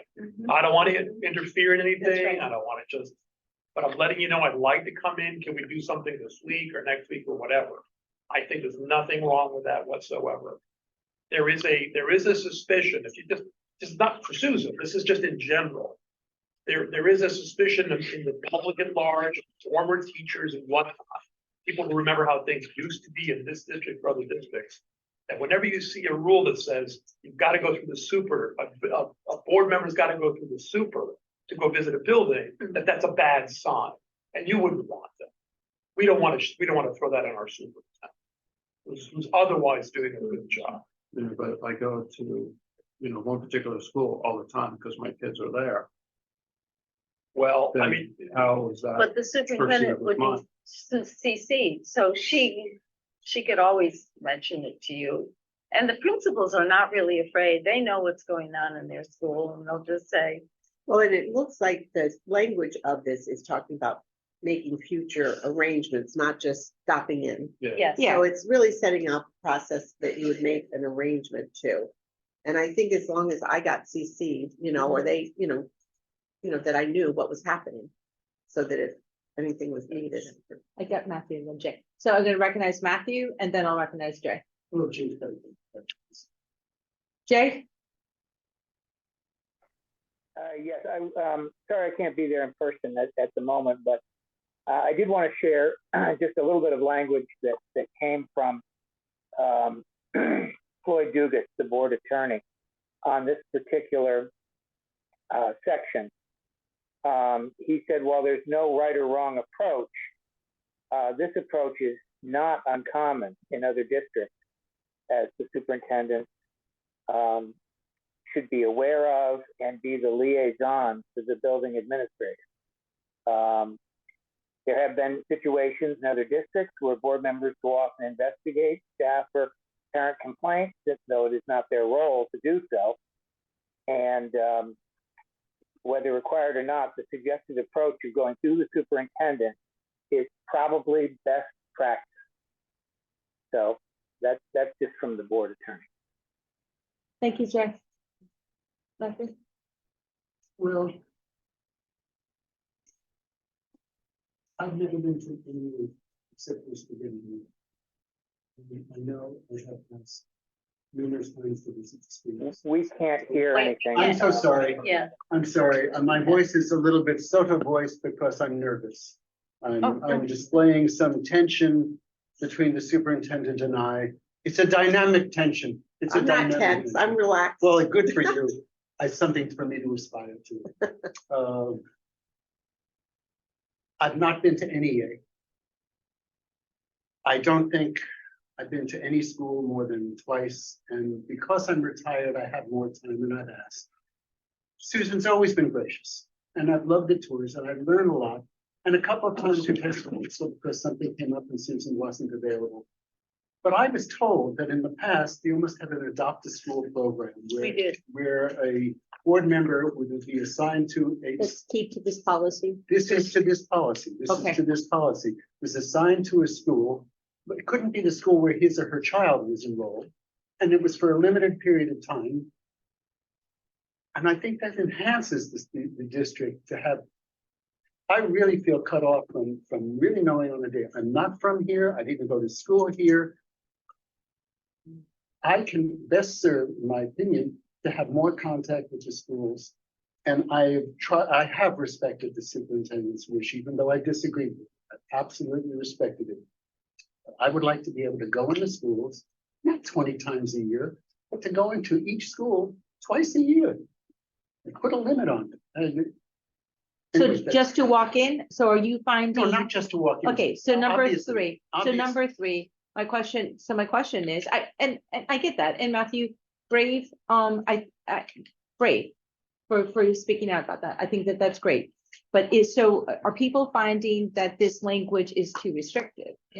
Yes. Okay, so then so individual board members interested in visiting schools or classmen will make arrangements for visitation through the administrators of the various schools. Yeah. And With notification. with notification to the superintendent. Right. Yeah. That And I think the sounds- way William said it is that a request to visit the school needs to be couched in language that says, if you have some conflict or if this is not a convenient time, please speak up. Because our goal is to facilitate the good functioning. of the Okay, school. I want to make sure I've got the tenor correct. Individual board members interested in visiting schools or classroom will make arrangements for visitation through the administration of the various schools with Building principal or his. no, I already did that. Make arrangements for visitation through the administrators of the various schools with Including, carbon, including, including, notification to the superintendent. perfect, including the notification. Does that sound right? Sounds good. With including, Yeah. You know, is that all right? yeah, that's. That'll work? That doesn't work or does No, work? it does work. It's no more inelegant than the other way. And that's actually what you did do. After walkthroughs, you would notify, I know you went to CB afterwards and you went there on your own and met with Seth and did another walk. So that's perfectly fine. If that works out, you know. With The including the walkthrough is notification. just to get you out there so you can kind of. see. With including- I'll own it if I'm wrong. I felt that I've had invitations to come into schools from several principals. And I said, I need to get the superintendent's approval, and, you know, they just looked at me Well, and said, okay. I never knew that you needed my approval. You never asked. Well, that's what I had derived. perhaps Well, incorrectly. All right, so we're gonna move on then. We're gonna- Okay, so individual board members interested in visiting schools or classrooms will make arrangements for visitation through the administrator of the various schools, including notification to the superintendent. Do I have it? Well, I heard it. Okay, Rita, sounds Copy good? less. okay. Yep.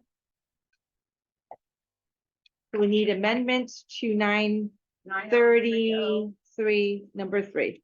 Okay, I have a comment or a question regarding, while we're on, okay, on 4, social interaction. I was reading that when it says, it's to be expected that staff and board members who may be in the social affairs other functions will formally discuss such matters as educational trends, et cetera, et cetera, et cetera. I saw that, a little yellow flag rose, FOIA flag. Because you're allowed to meet and discuss and all that, as long as you don't intend to meet at the spot after the board meeting and carry on the meeting with Right. possibly a quorum of the body. So when they read the language, it says, you know, they will inform, it's expected they will informally discuss, are we violating FOIA by essentially encouraging possibly Yeah. a quorum of board members?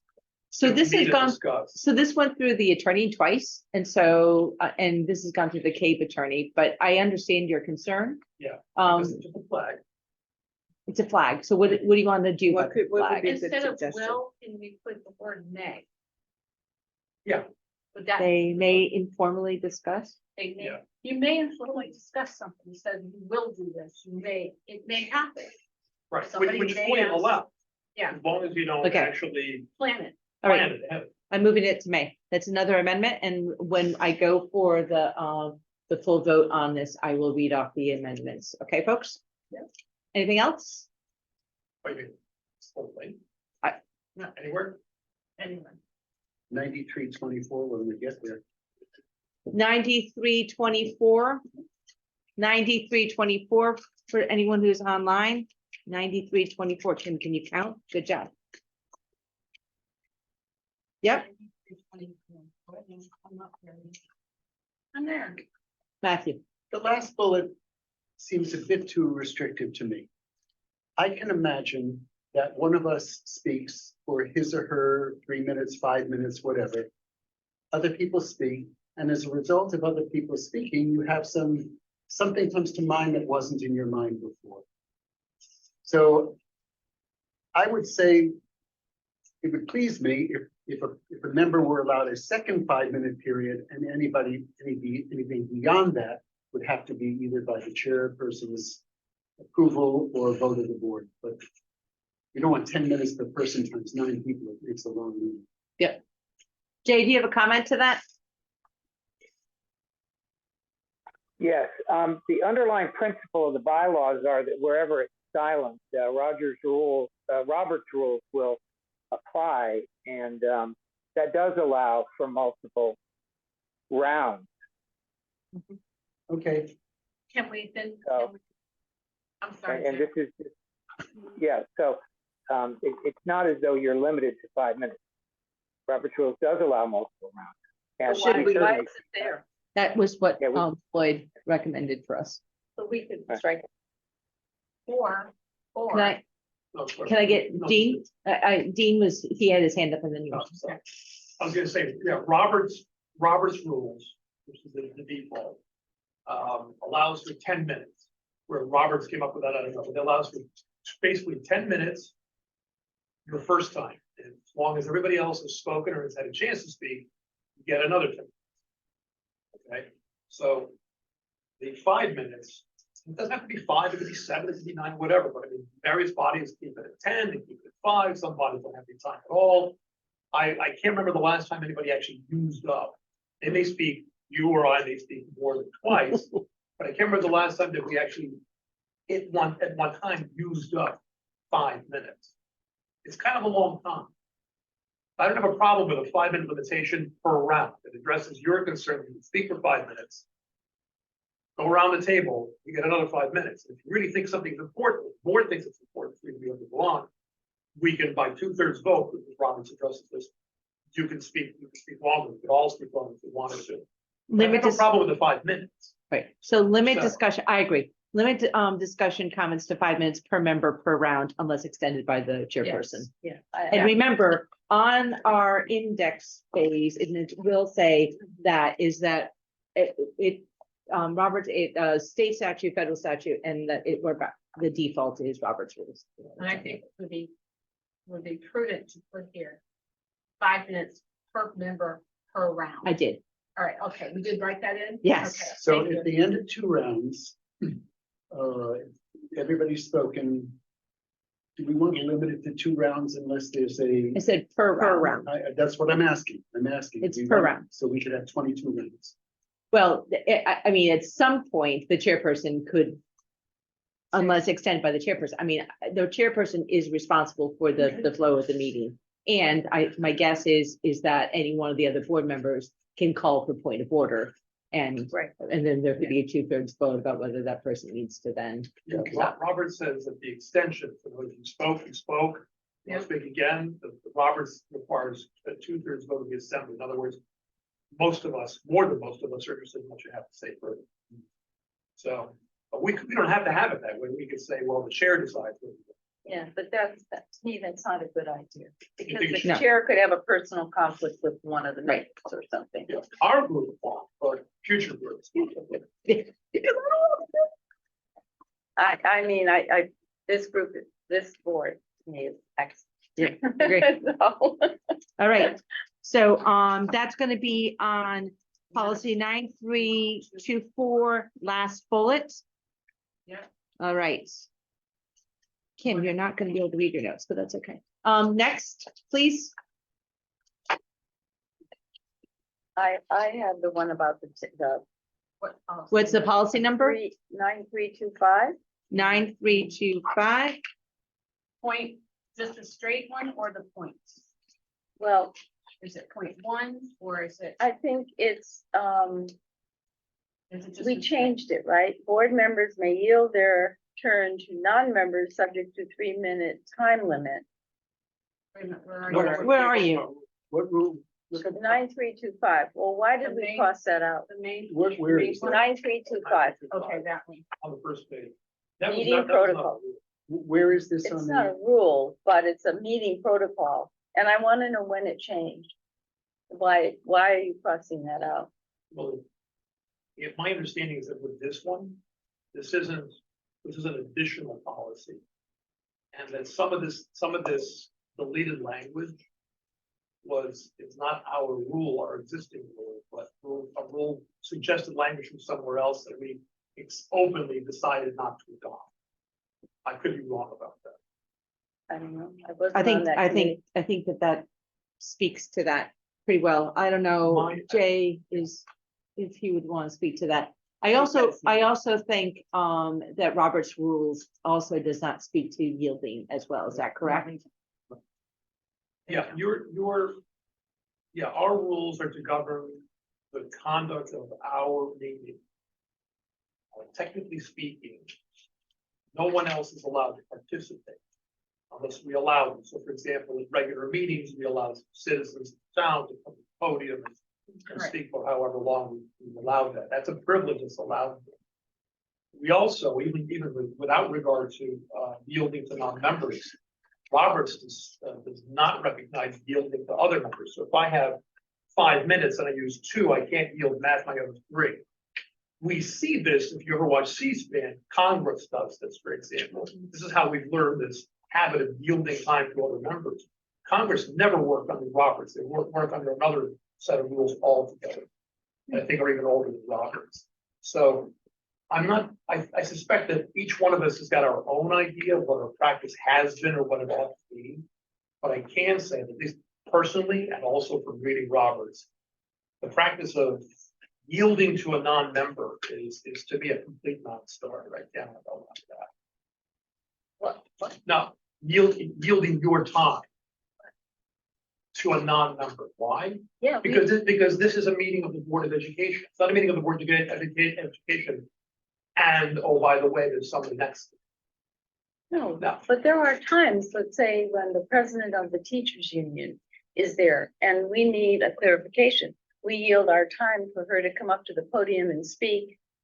I mean, there are times when you have to ask some of the people, I or don't if think there's that's a yielding very. time. That's not yielding No, time. that's not yielding. But we do yield our time sometimes at meetings for somebody. And we ask like a So question. like tonight, when we Like a- asked questions, we weren't yielding time. We were We just. weren't asking questions. We were That was asking different. questions. The principals That's are taking different. up our time. Yeah. We asked the business manager to speak, we asked the principal to speak, we asked whoever to speak. But it's not yielding time, they're not eating into our 5 minutes. Well, we've done that though. We've yielded, like, we've recognized somebody to speak. And then we don't get to speak. I think that's not, you're not incorrect on that. But this is sort of how we move forward and what do we think? Jay? And then Bev. Jay?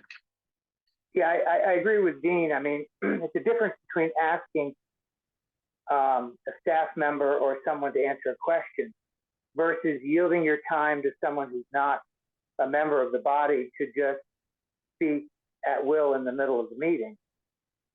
I'm not aware of anybody that does that, that just turns over because we don't have any time to yield.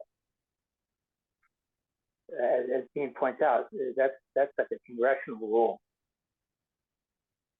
Beverly? Thank you, Kim. I agree with Jay and Dean. I like to keep that out of the new bylaws about yielding time, because I'm afraid that people will yield time and our meeting will be taken over by other people. And if people want to speak, they can come to the Board of Ed meeting, the regular meeting, and speak at citizens' comments. But I'm afraid that if we yield time, other people will start taking over our meetings and it will get chaotic. Thank you, Bev. So we are a representative democracy, and we've been elected to represent our constituents. However wonderful my wife's ideas may happen to be, she's just not as steeped in the functioning of this body as the members who spend all the time. And I think it's a matter of trusting the process, that it would be detrimental to let non-members participate directly during the meetings. If a public member has something to say, he or she is welcome to get in touch with any of us and express their thoughts. And I mean, if somebody came to me and said, I want to make 8 McMuffins for 3 times a day for the school, when it comes to the time, I'll communicate to somebody once I eat muffins, because Yeah, I guess it's happened in the past when we've been sitting in this room, whether it's during budget or different times, then we've let them speak. That has happened. I mean, Yep. You know. Yep, you're not lying. but if 2/3 of the board wanted to let somebody speak, they could speak, would they not? I don't even know that. No, I don't even think that's a rule. So, I mean, again, under Roberts, you can't even yield time to another member of the body. So you never even get to time to somebody who's a member of the body. And by the way, even if your wife was 10 times the end person that you are, you're the member of the body and she's not. You're welcome to switch. I'm telling you that All right, can we move on to the next, please? Okay, so I have a sense that we are just moving on with I'm sorry, what number was that? We're maintaining, we are not changing 3 to, 9, 3, 2, 5. Okay, it's staying the same. I don't have to dog ear it. That's all I care about. Okay. All right, anything else? Oh, I got it. But I wanted to hear all the people's comments. I think about power, I think. I'll let that go through. All right, go. Okay. Yep. We'll start with the next. 9,000. On the first page. Yep. There it is. Board of Education is the governing body of the school district and derives its power and exists under. I think there's a preposition that I think it should say it derives its power from and exists under the Constitution of the statutes. Say that again. insert the word from. It derives its power from and exists under. If you want to be Andrew, then add the comments of the commas. Because without that from, there's something missing.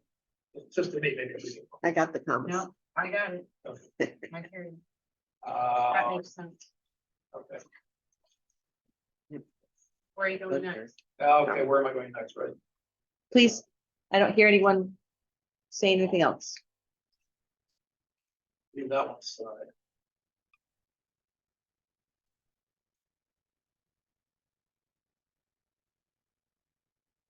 Uh, 9012. Okay. Okay, legal responsibility of the Board of Education. You know, in that chapter of the statute, it lays out what the board what the responsibility of the board are. And as I look through this, I haven't done like a word-to-word comparison. It just feels like we're sort of paraphrasing or like this is a parallel set of legal obligations. This is like, well, if there was no statute, this is what we'd like the Board of Education to be responsible for. So I'm not content with 9012 because the statute already says, what it is that we do. So you're referring to the general statute that's labeled under legal reference, Yeah, which backs this up. yeah. First of all, 5365 talks about school employee, but I don't think it includes Board of Ed members, but that's beside the point.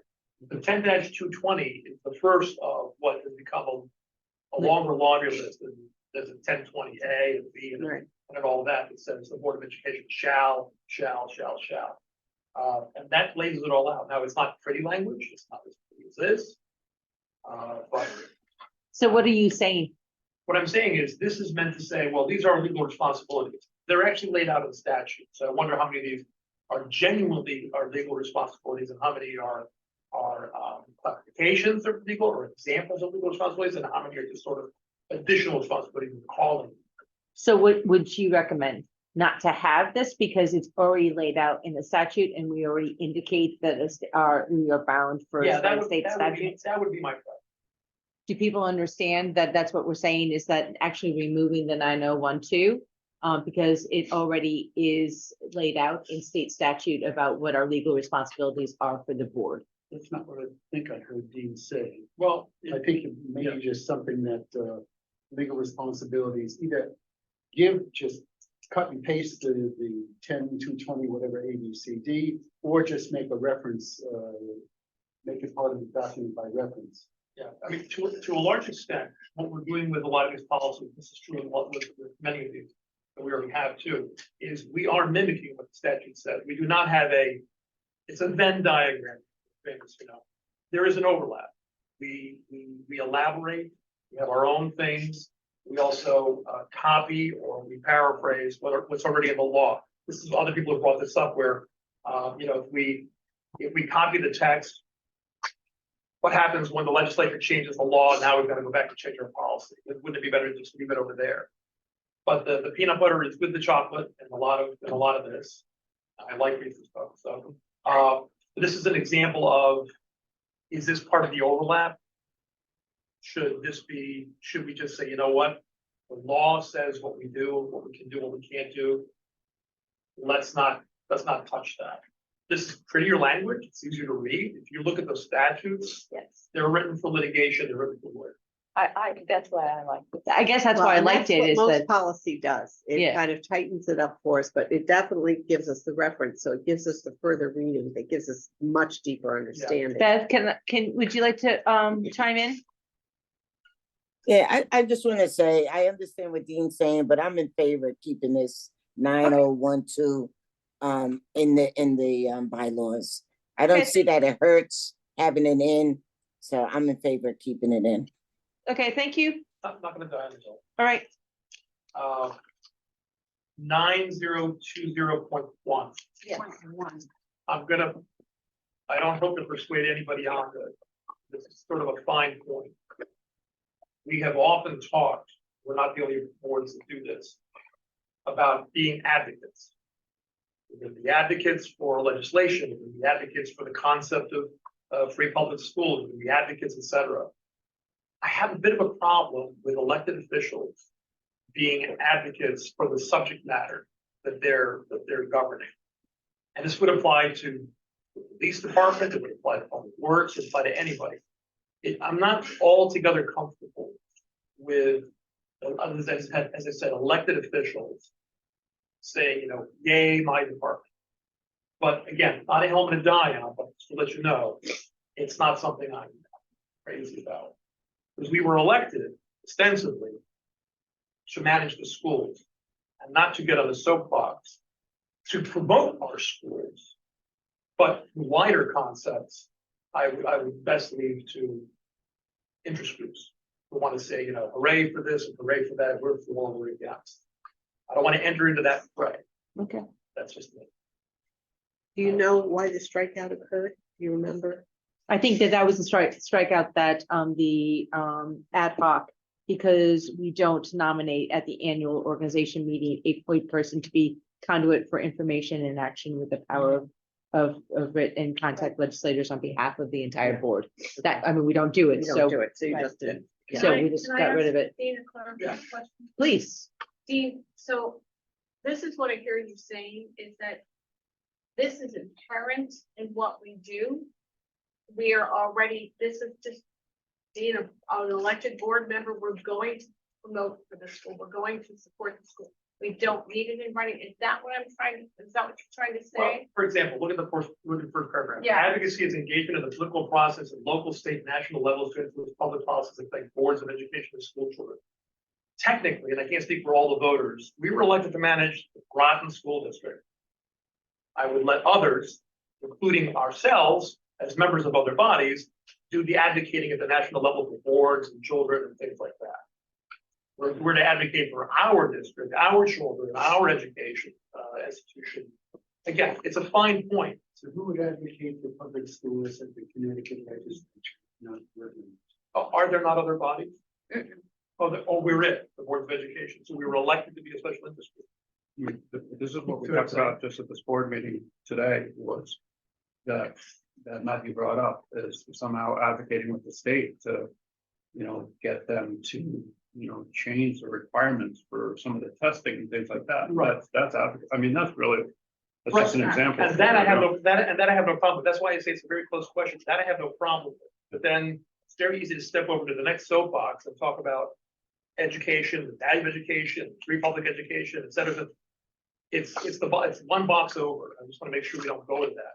I have no problem with a lot of this language, but it's the concept of, hey, we're in the business of education, so let's get the megaphone out and talk about lots of stuff in general. Well, and I So- think it's important for board members to recognize that legislation impacts us sometimes with unfunded mandates.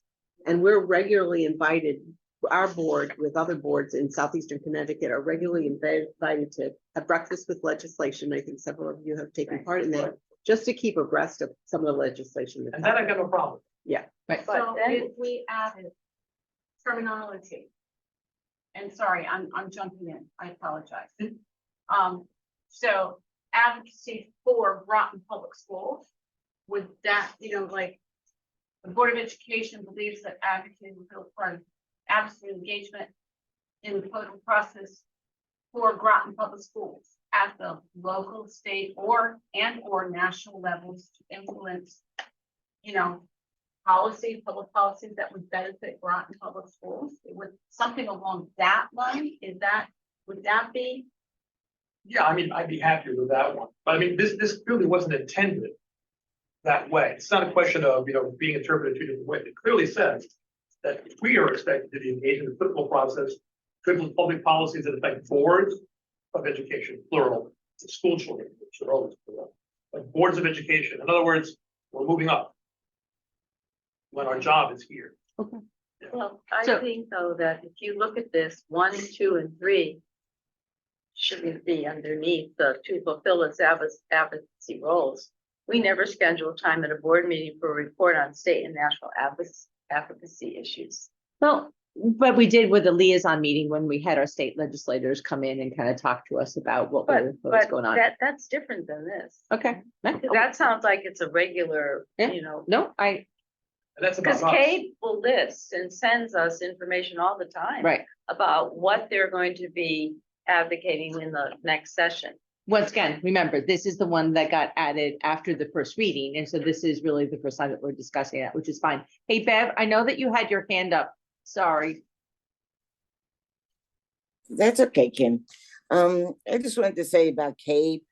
CABE has a day on the Hill, and they have one at the state level, and they have one in Washington, D.C. And they ask board members from all districts to participate in CABE on the Hill and to come to DC. And that's advocating. You're not advocating only for your district, you're advocating for education.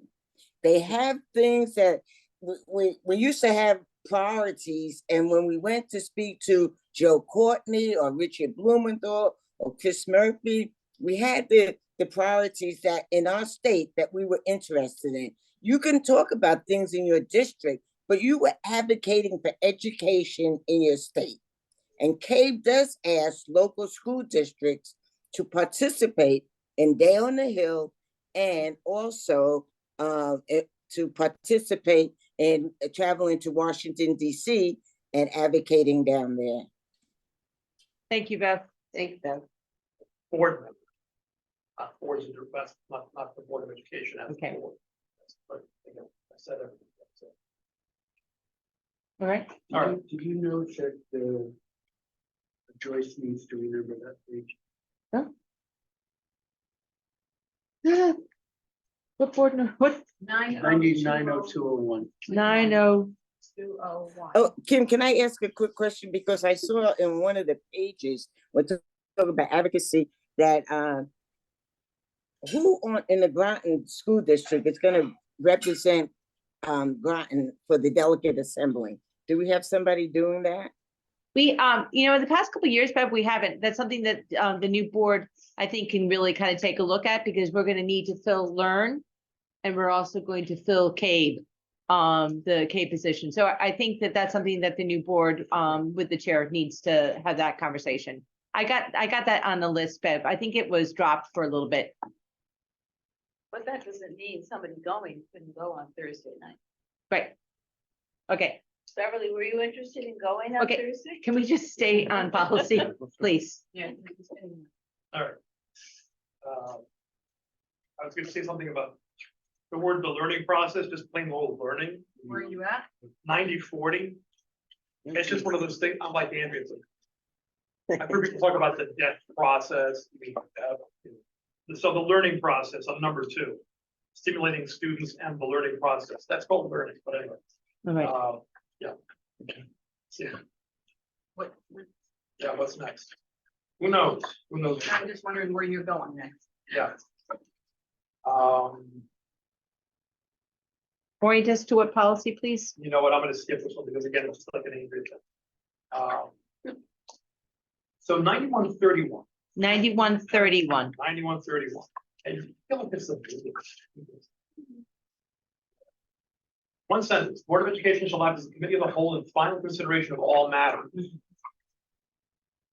What is the meaning of that?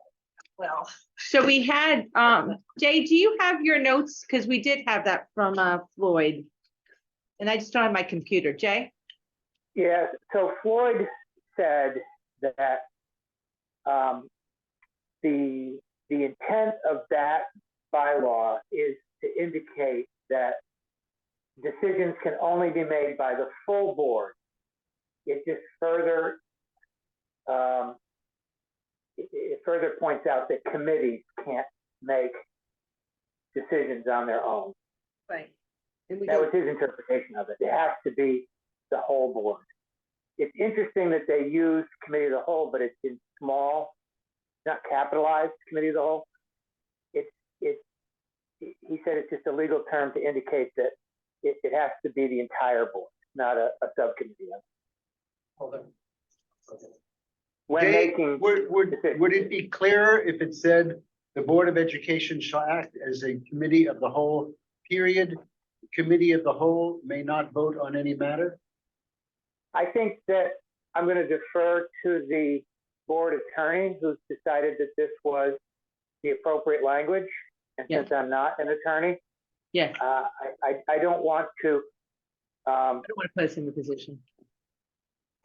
make edits to that. I Yeah. think the intent is clear. The finance committee can't go out and pass the budget all by themselves. Yeah, right. I just think we need to keep the language as is. Just saying, committee of the whole, small letters, still committee of the whole. Thank you. I have 9121. 9121, can we just keep it more, okay, before we go too far ahead, Dean? Oh, yeah. Okay, 9121, Do you have that on? Oh, no. so you're going back. So No, I'm not going back. do you have a question on 9121? Yeah, I do. You know, where it says vice chairperson secretary, Yeah, that was changed a number of years ago. Because the person who was secretary of the board did not want to be called secretary of the board, even though that's in the state statute.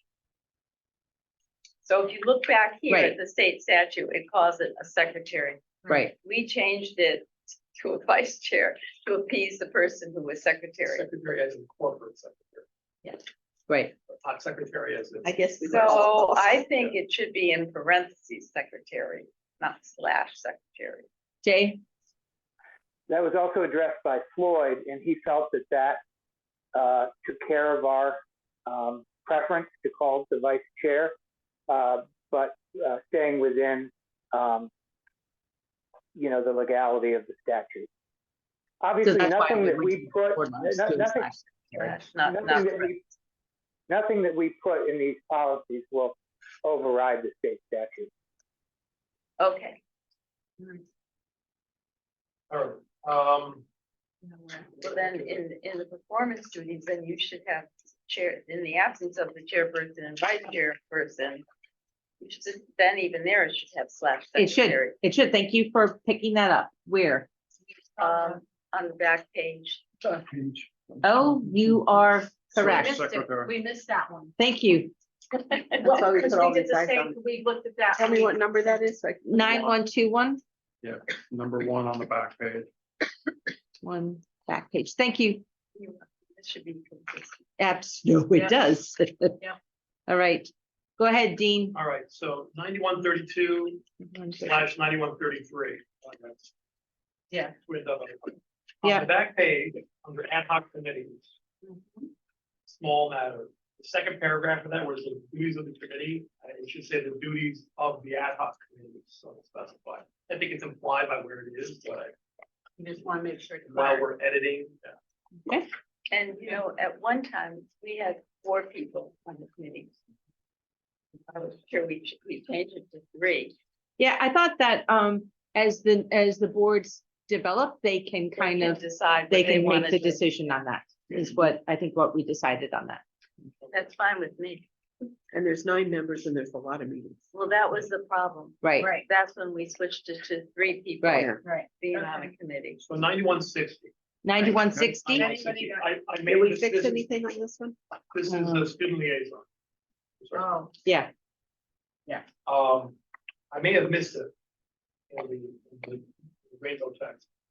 It says each year 2 students, a junior and senior, will be selected. And my question here is selected by who? so Does it that is, Specify that in here? it doesn't, and the reason why it was strikeout is that, Cabe's language was that the Board of Education would do it, but what our practice is, and this is from Joyce, who's been doing this longer than I have, is that it's the principal, it's the building principal of the high school. so do we need? Then let us say that. Okay. So, I mean, when this first started, actually, the Board of Education, the students wrote essays, and if they want, and the Board of Education reviewed it and selected them. And then it was changed all of a sudden to the principal for some reason. yeah, for the past 12 years, it's only been that way. The principal. Um, So, I know Beverly, do you have any thoughts on that? Yeah, I don't remember the principals doing this. I always thought the boards did their own selection Because of who Beverly, they wanted to be student rep. right, When I was on the board before, it was never the principal that did it. never. Okay, so in the 12 years, it's always been the principal. When I came on, I don't have an issue. Do we want to change it tonight? Do we want, I mean, like, what? Well, like in this year, we have, what, 2 seniors and 1 junior? So I don't know if you remember COVID, but we had a really hard time Remember getting kids to attend. And they had enough, and I mean, it was on Zoom. So we really wanted a backup plan. So this year we actually included, we have a couple seniors and I think a junior. And actually Zoe has been with us for both years, thank goodness. Right. If she wants to come to K-TAP, she can on Sunday. All right, but the Saturday. question is, do we want to? So do we want to take out the strikeout and have it that they have to write a letter to go to the board? Well, no, I mean, you can do, that's a different requirement. You can skip the essay, letter, whatever, if you want to. So Just as say long by as the this Board of Ed. specifies who is doing the selecting.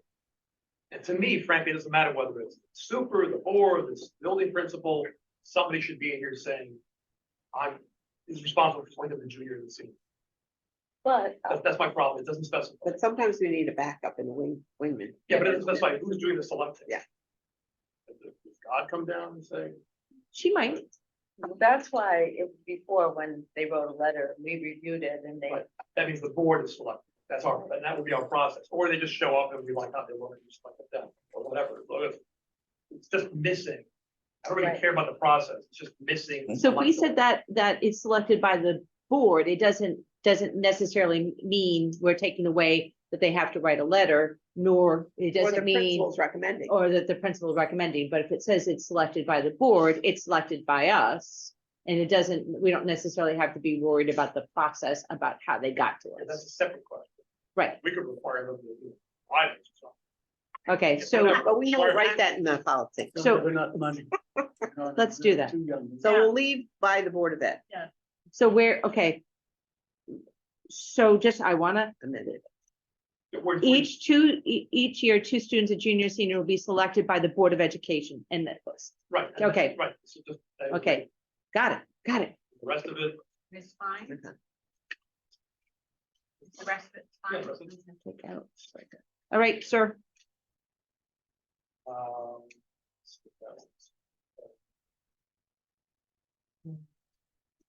Where you going? Okay, 92-22. 92-22. I'll skip the language. Under removal from office. And procedure for removal, I've just got a general question. I know that we already have a provision for, Censorship. well, you know what? No. In 92-21 or existing policy 92-21, it talks about removal from leadership position 92-21. of our existing, you may not have it in front of you, of our existing. It's a removal from leadership position. Any board officer may be removed from office by a 2/3 majority vote of the membership of the whole board. In other words, the chair Right, could be recalled by 2/3 membership. That doesn't mean that the chair is no longer a member of the board. right. No, Right. it's just From a, that- Because what the board giveth, the board may, just make it the way. Yeah. So, but this talks about. The board officer, I'm sorry, hold on.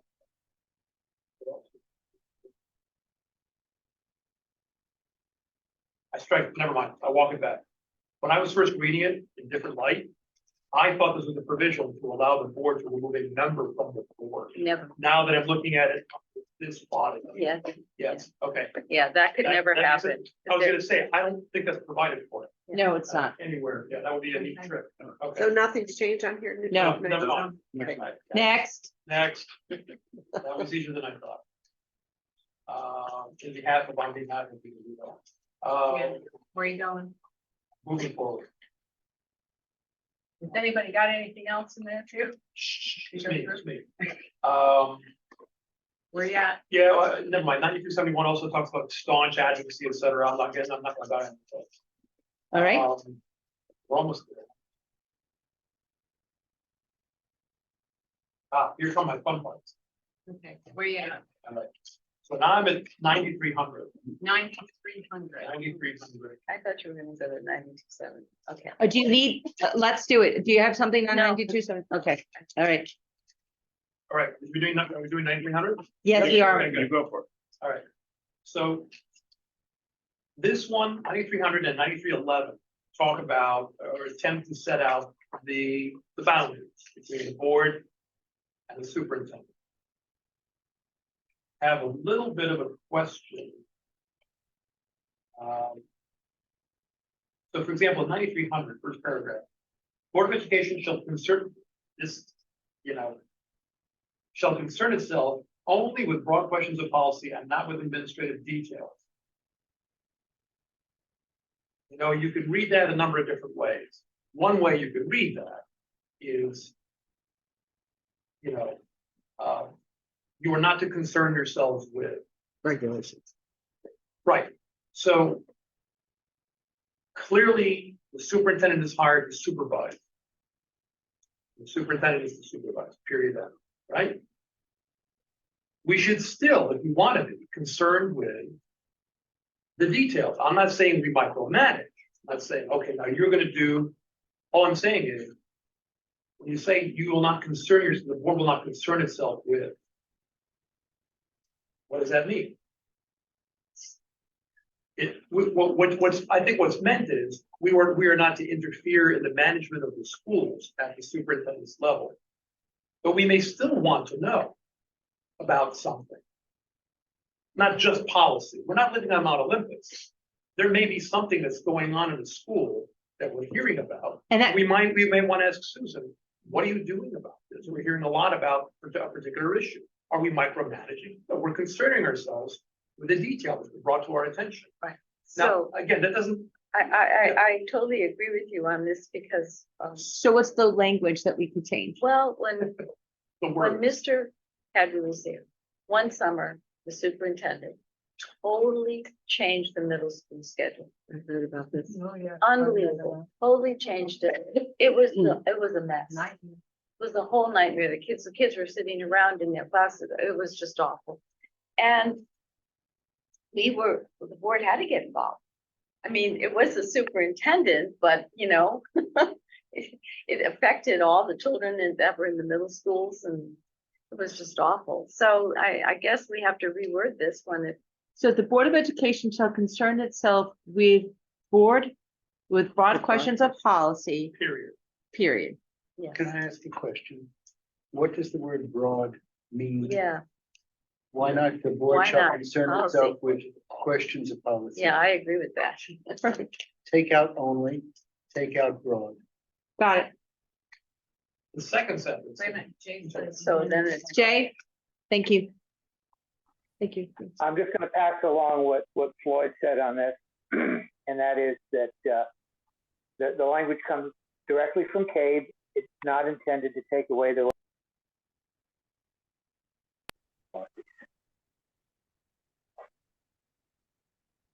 Jay, you cut out. Okay, can you hear me now? Yeah, we can.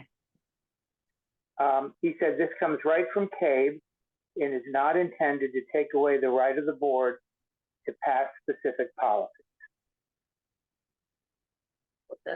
That wasn't the question. Deb? Now, I could agree with Jay, only if I knew what broad questions meant. And because I don't know what that means, I can't agree with him. And I'm with Matthew about taking that out and the word only and putting a period after policy. Does that help you out, Dean, and the rest of the board? Yes. Bev, do you still have another question? I'm sorry. Clarification. Bev, you're suggesting, if I'm understanding correctly, that we delete and not with administrative details? Yes, Okay. that's what I have. So Jay, did Floyd say anything about regulation versus policy? Because I know that the board, when we go through policy, they like to see regulations when it's written, so I bring it to them. But they know that that's the administrative detail that takes place in the building and that their job is to vote on the policy. But they do like to look at it and sometimes offer some good suggestions. But that's Well, his actually, comments, go on. okay, his comments on that were that policies are not discretionary, and whether to have administrative regulations. Hold on one moment.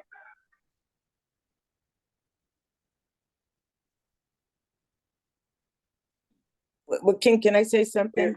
There's no reason that I regulations guess. can't be vetted. There's no reason that the regulations can't be vetted with the board. We do that. But in theory, these are driven by the superintendent who's responsible for implementing the policy. Right. And the point of regulations is to aid with implementation of the policy. Which is how we But Susan has brought regulations to us before. Yeah. It's not our responsibility to write in total, but we're not prevented from making suggestions about it. Right, absolutely. Bev? Nope, I just wanted to make sure that we always see the regulations and that to be, I'm not micromanaging Susan, but I like to see those regulations and how she intends to implement the policy. Absolutely. And I can just add that some policies are so detailed that they incorporate the regulations with them, and some are very brief and then require a regulation. So usually we talk about that also at our policy meeting. On that issue, you should see the regulation, because if they see the regulation, it might inform me on how as to how I'm gonna vote on the policy. That's how it's gonna be implemented. I may not want the policy. Okay. All right, now, the second sentence, again, can be interpreted one of two ways. Board shall rely upon the superintendent of the schools to recommend policies for adoption. So not only are we only the policy making body, but we're to rely upon the super to give us the policies that we're then to adopt. I mean, I'm gonna chuckle here just for a second. Don't chuckle, I'm the one keeping track of all this legislation and making sure we're following the law. Okay. That's part of my job. Language like this was written by a superintendent. So if I was a superintendent and I want to hamstring the board, what would I write? This is how Okay, I write it. so what's your wording for that for correction? I don't have one. It's- Yeah, get ahead. You're better at it. Okay, the board shall encourage the superintendent to recommend policies for adoption. There you go. I like that. I like that. Shall I can be encourage? encouraged. Yeah, rely. Okay, That becomes our responsibility. next, Steve. All right, now. Oh, Jay, sorry. Yeah, I just wanted to point out that, you know, Floyd did make it clear that it is the responsibility of the superintendent to remain current and to suggest policy, especially driven by, statute. But this doesn't prevent, again, the board from bringing their things. But in other words, if the responsibility falls on her shoulders to make us aware of this, that's part of her job description and duty. But it doesn't prevent us from suggesting other things that we bring up, but she has to do the ones that are mandated. Bev? Yeah, I'm fine with the word rely, because if we only encourage Susan, she doesn't really have to do it. Because we're And only Susan may encouraging retire her. in a few years. But if that's part of her job, I like to keep the word rely in. Okay, so we've got someone who wants to keep rely versus encourage. I like. Definitely rely. It's part of her job description. All right, I agree. okay. I mean, isn't that it's the executive director. So we're going back to rely. Is that okay? All right, 9311. 9311. All right, so, Pardon me, could you read the first sentence as you have it? Sure, I can really, the Board of Education shall concern itself with questions of policy. Period. The board shall rely upon the superintendent of schools. Thank you, Ben. You got it. all right, so 9311. 9311. Okay. So, second paragraph, policies also make it clear, at least by implication, superintendents are expected to follow, I like the way this is plural, are expected to follow the direction of the entire board of inspectors policy. On a daily basis, board policies that for bylaws are primarily for the guidance of the superintendent of school and his or her staff. Fine. It is, however, the board's responsibility to ensure the superintendent uses policies and make a decision. It is similarly the superintendent's responsibility to insist that those policies and their amplifying regulations are followed by everyone in the school system. And I just took action on that today. I do And it all the so- time. So what, Does what's your concern? there's nothing in here that says, and it's the superintendent's responsibility to follow the policy. And that goes to number one down below where it says policies or guides for discretionary action by the superintendent of school. Did I not hear Jay before refer to his notes from Floyd saying that policies are not discretionary? I mean, the implementation of policies is not discretionary. You could have that wrong. I mean, I'm not saying again, we're gods up on Olympus, but our policies are all we have. And I figure if we adopt a policy, I see the word discretionary, it kind of bothers. So a lot of policies, like let's say suspension and expulsion, lay out all the factors that can cause a child to be suspended or expelled. But you have to do a full investigation and look at all the facts. So there's a lot that go into that. Yeah. Not just, it's not real clear cut, like if you do A, then this happens to you.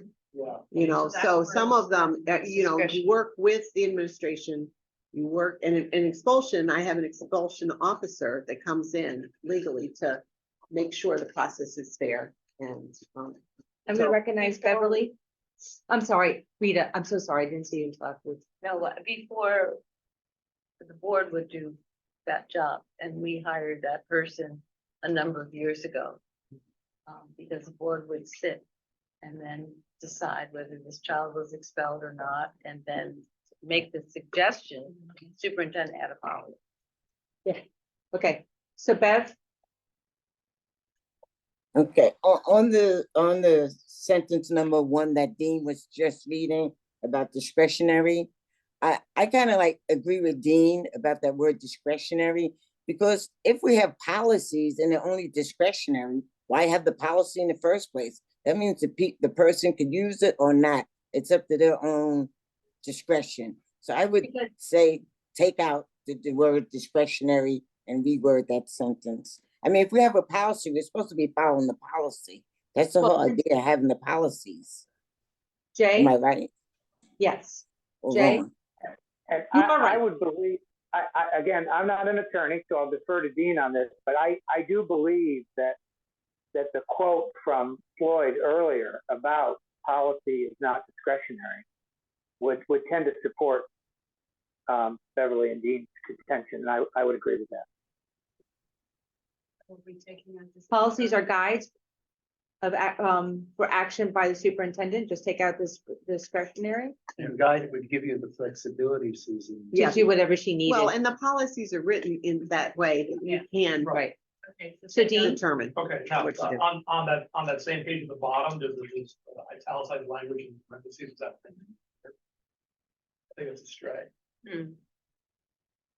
Rigidity and flexibility, it doesn't seem to be properly working with the sentence, I think that was some note. I think that's an EG. I think they're. Where are you, Jay? At the Number very six. bottom, Number under six. six. Very I bottom. think that's an EG. Is that intended to be an EG? I don't know why that was there, I don't remember. why. I don't even know why it's there. Then let's take it out. That doesn't seem to work for me. Board members and administrators shall guard against intrinsic problems of policies and regulations.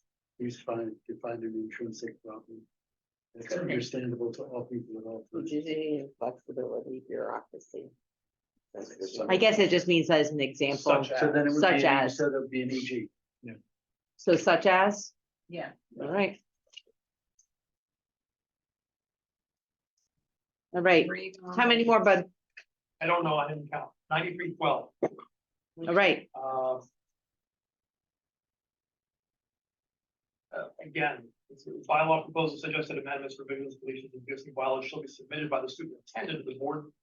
The members of the board in writing prior to regular meeting. I think that's just a logistical provision. In other words, Susan is disseminating the text. But as a bylaw, it almost seems like Susan is the source of the policies. So what happens typically, I'll just tell you what the practice has been, is we'll take an old existing policy and let's say it's outdated or there's a new law and legislation that you have to update. We usually look to CAVE, we usually look to surrounding other districts that might have the policy. So usually you get a portfolio of policy, different policies that you can look through, and we usually red light the things that we think are texts that are no longer necessary, read the new, and then, add anything else that might need it. But the board, then the policy committee goes through all that text and determines how they want to do the policy. Right, that's my point, that you stay on your side of the fence, and our policy committee will monitor those changes and suggest policy. It's not just policy changes, this is specifically bylaw changes. Bylaws meaning how we're governed as a Oh, yeah. board. I haven't touched that. So you stay on your side of the fence. Yeah, but And that's that's what what I it's mean. saying. Yeah. It's saying here is that The bylaws. the bylaws are being recommended by you, the There's superintendent, and that is not. It's not what you seem to think it's saying it's policy, but what this thing says. It's just is saying that bylaws. It's just the bylaws. The bylaws are totally within the board's realm. right, so bylaws, proposal and suggested amendments, revisions or deletions of existing bylaws shall be submitted by the, Policy committee. That's why we have a shall be, policy. shall be submitted by the policy committee. Have policy. The board policy committee, Yes, right? it Yeah. functions very nice. All What's right, that? okay, so Okay, Dean, that's passes my family. Go quicker. Go, Jay's go, got go. his name. I haven't had dinner. oh, Jay, Don't take I four. just want to clarify what you just said. The changes to the bylaws will be recommended by the policy committee yes, or an ad hoc committee set up for that purpose. oh, That's true. how about a Board of Ed committee? And that kind of frees up for both of those, both ad hoc or policy? Yes, I understood it to mean of what Dean meant, and that is that Susan's office produces everything that we sort of receive in terms of the changes and everything. But as Floyd makes clear in one of his emails, we clearly drive the process. But her office collates, produces to writing, and disseminates. Well, and that's how it happened, with the bylaws. Yeah. Thank you, But- Jay. But we drive the policy. Thank you. Yeah, no, thank you. Bev? Does that mean that a board member cannot suggest a change in the bylaws? If you Absolutely say not. it has to be, if you say it has to be the policy committee or ad hoc committee, does that mean I can't say at a board meeting, I like to refer, a change in the bylaws? That would be the way other businesses conducted, which is that you have something that you want the board to consider, a committee to consider, that a referral to that committee. This would be, you would come up and say, hey, I think we should have a bylaw change or an additional bylaw. I'd like to make a referral. There should be a referral to the policy committee or an ad hoc committee if you want one. And that's how that would originate. So I don't see that as any other different from any other item of business that we would raise. Okay, is that okay, Bev? That's okay. Thank you. So how do we want to write this? down for So, choice? bylaw proposals and suggested amendments, revision or deletions of existing bylaws shall be submitted by a Board of Ed committee. And because that could Establish mean, what that purpose. yeah, right. Or referred to by a board member to the No, committee? it's like Oh, he no. said, you already have the trail. Bev could come in and say, I want to talk about our policy of milking cows. I don't know where that came from. It's 9. Say when you bring up a finance item. Right, and so then I would then refer it to the finance committee that would then talk about why the Board of Ed wants to. milk Yeah, we cows. already have that process. Okay, Okay, so moving. Addressed in 93 months. yeah, I agree. I'm moving. I agree. I agree.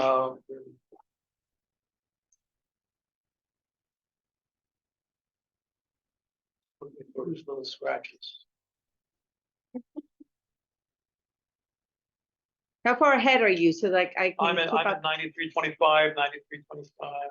Oh, boy. Nine. 93.26. 93.26. Yeah, I'm not saying that I'm there. What am I getting from 93.26? I do often. Minutes? Not often. 93.27, I had this question, 93.27.1, so-called appendix. Oh, appendix, 93.27.1 appendix. All right, Items 14 in the back, Item 14 in the back. right. If you post to other sites and social media outlets not under your control, make sure those sites, topics, and photos are considered to be politically correct, as well as socially acceptable for readers of all ages. Both phrases, politically correct and socially acceptable, are problematic, but especially politically correct. It's not only the butt of a lot of jokes, but there's also some weight behind that. So what does politically correct, I mean, socially acceptable, I think we can kind of agree with, but what's politically correct? Other than how we make jokes about things that are politically correct. so if you post to other sites and social media outlets not under your control, make sure that these sites' topics and photos are considered to be acceptable for readers of all ages. Don't post stuff you wouldn't want your kindergarten to see, something like that. Yeah, suitable for all ages, G-rated. Would you say G rated? No, No. I like suitable for all ages. are considered suitable for, Are considered suitable. are considered suitable, considered suitable for all readers. For Suit, readers of all ages.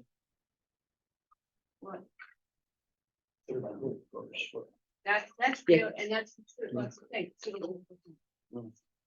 suitable for readers of all ages. I'm just taking out politically correct.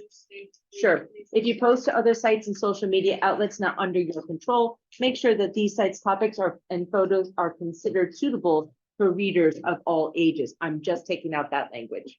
Gene, is there such a thing as a site or social media outlet that is under our control? Right, yeah, why is that there? Yeah, I was just, you know, Unless as part of our, part of our outreach effort, when we have a website and we have maybe a discussion board or something. We don't have one yet. Personal one? No, something from the school district. Like the Groton Public Schools.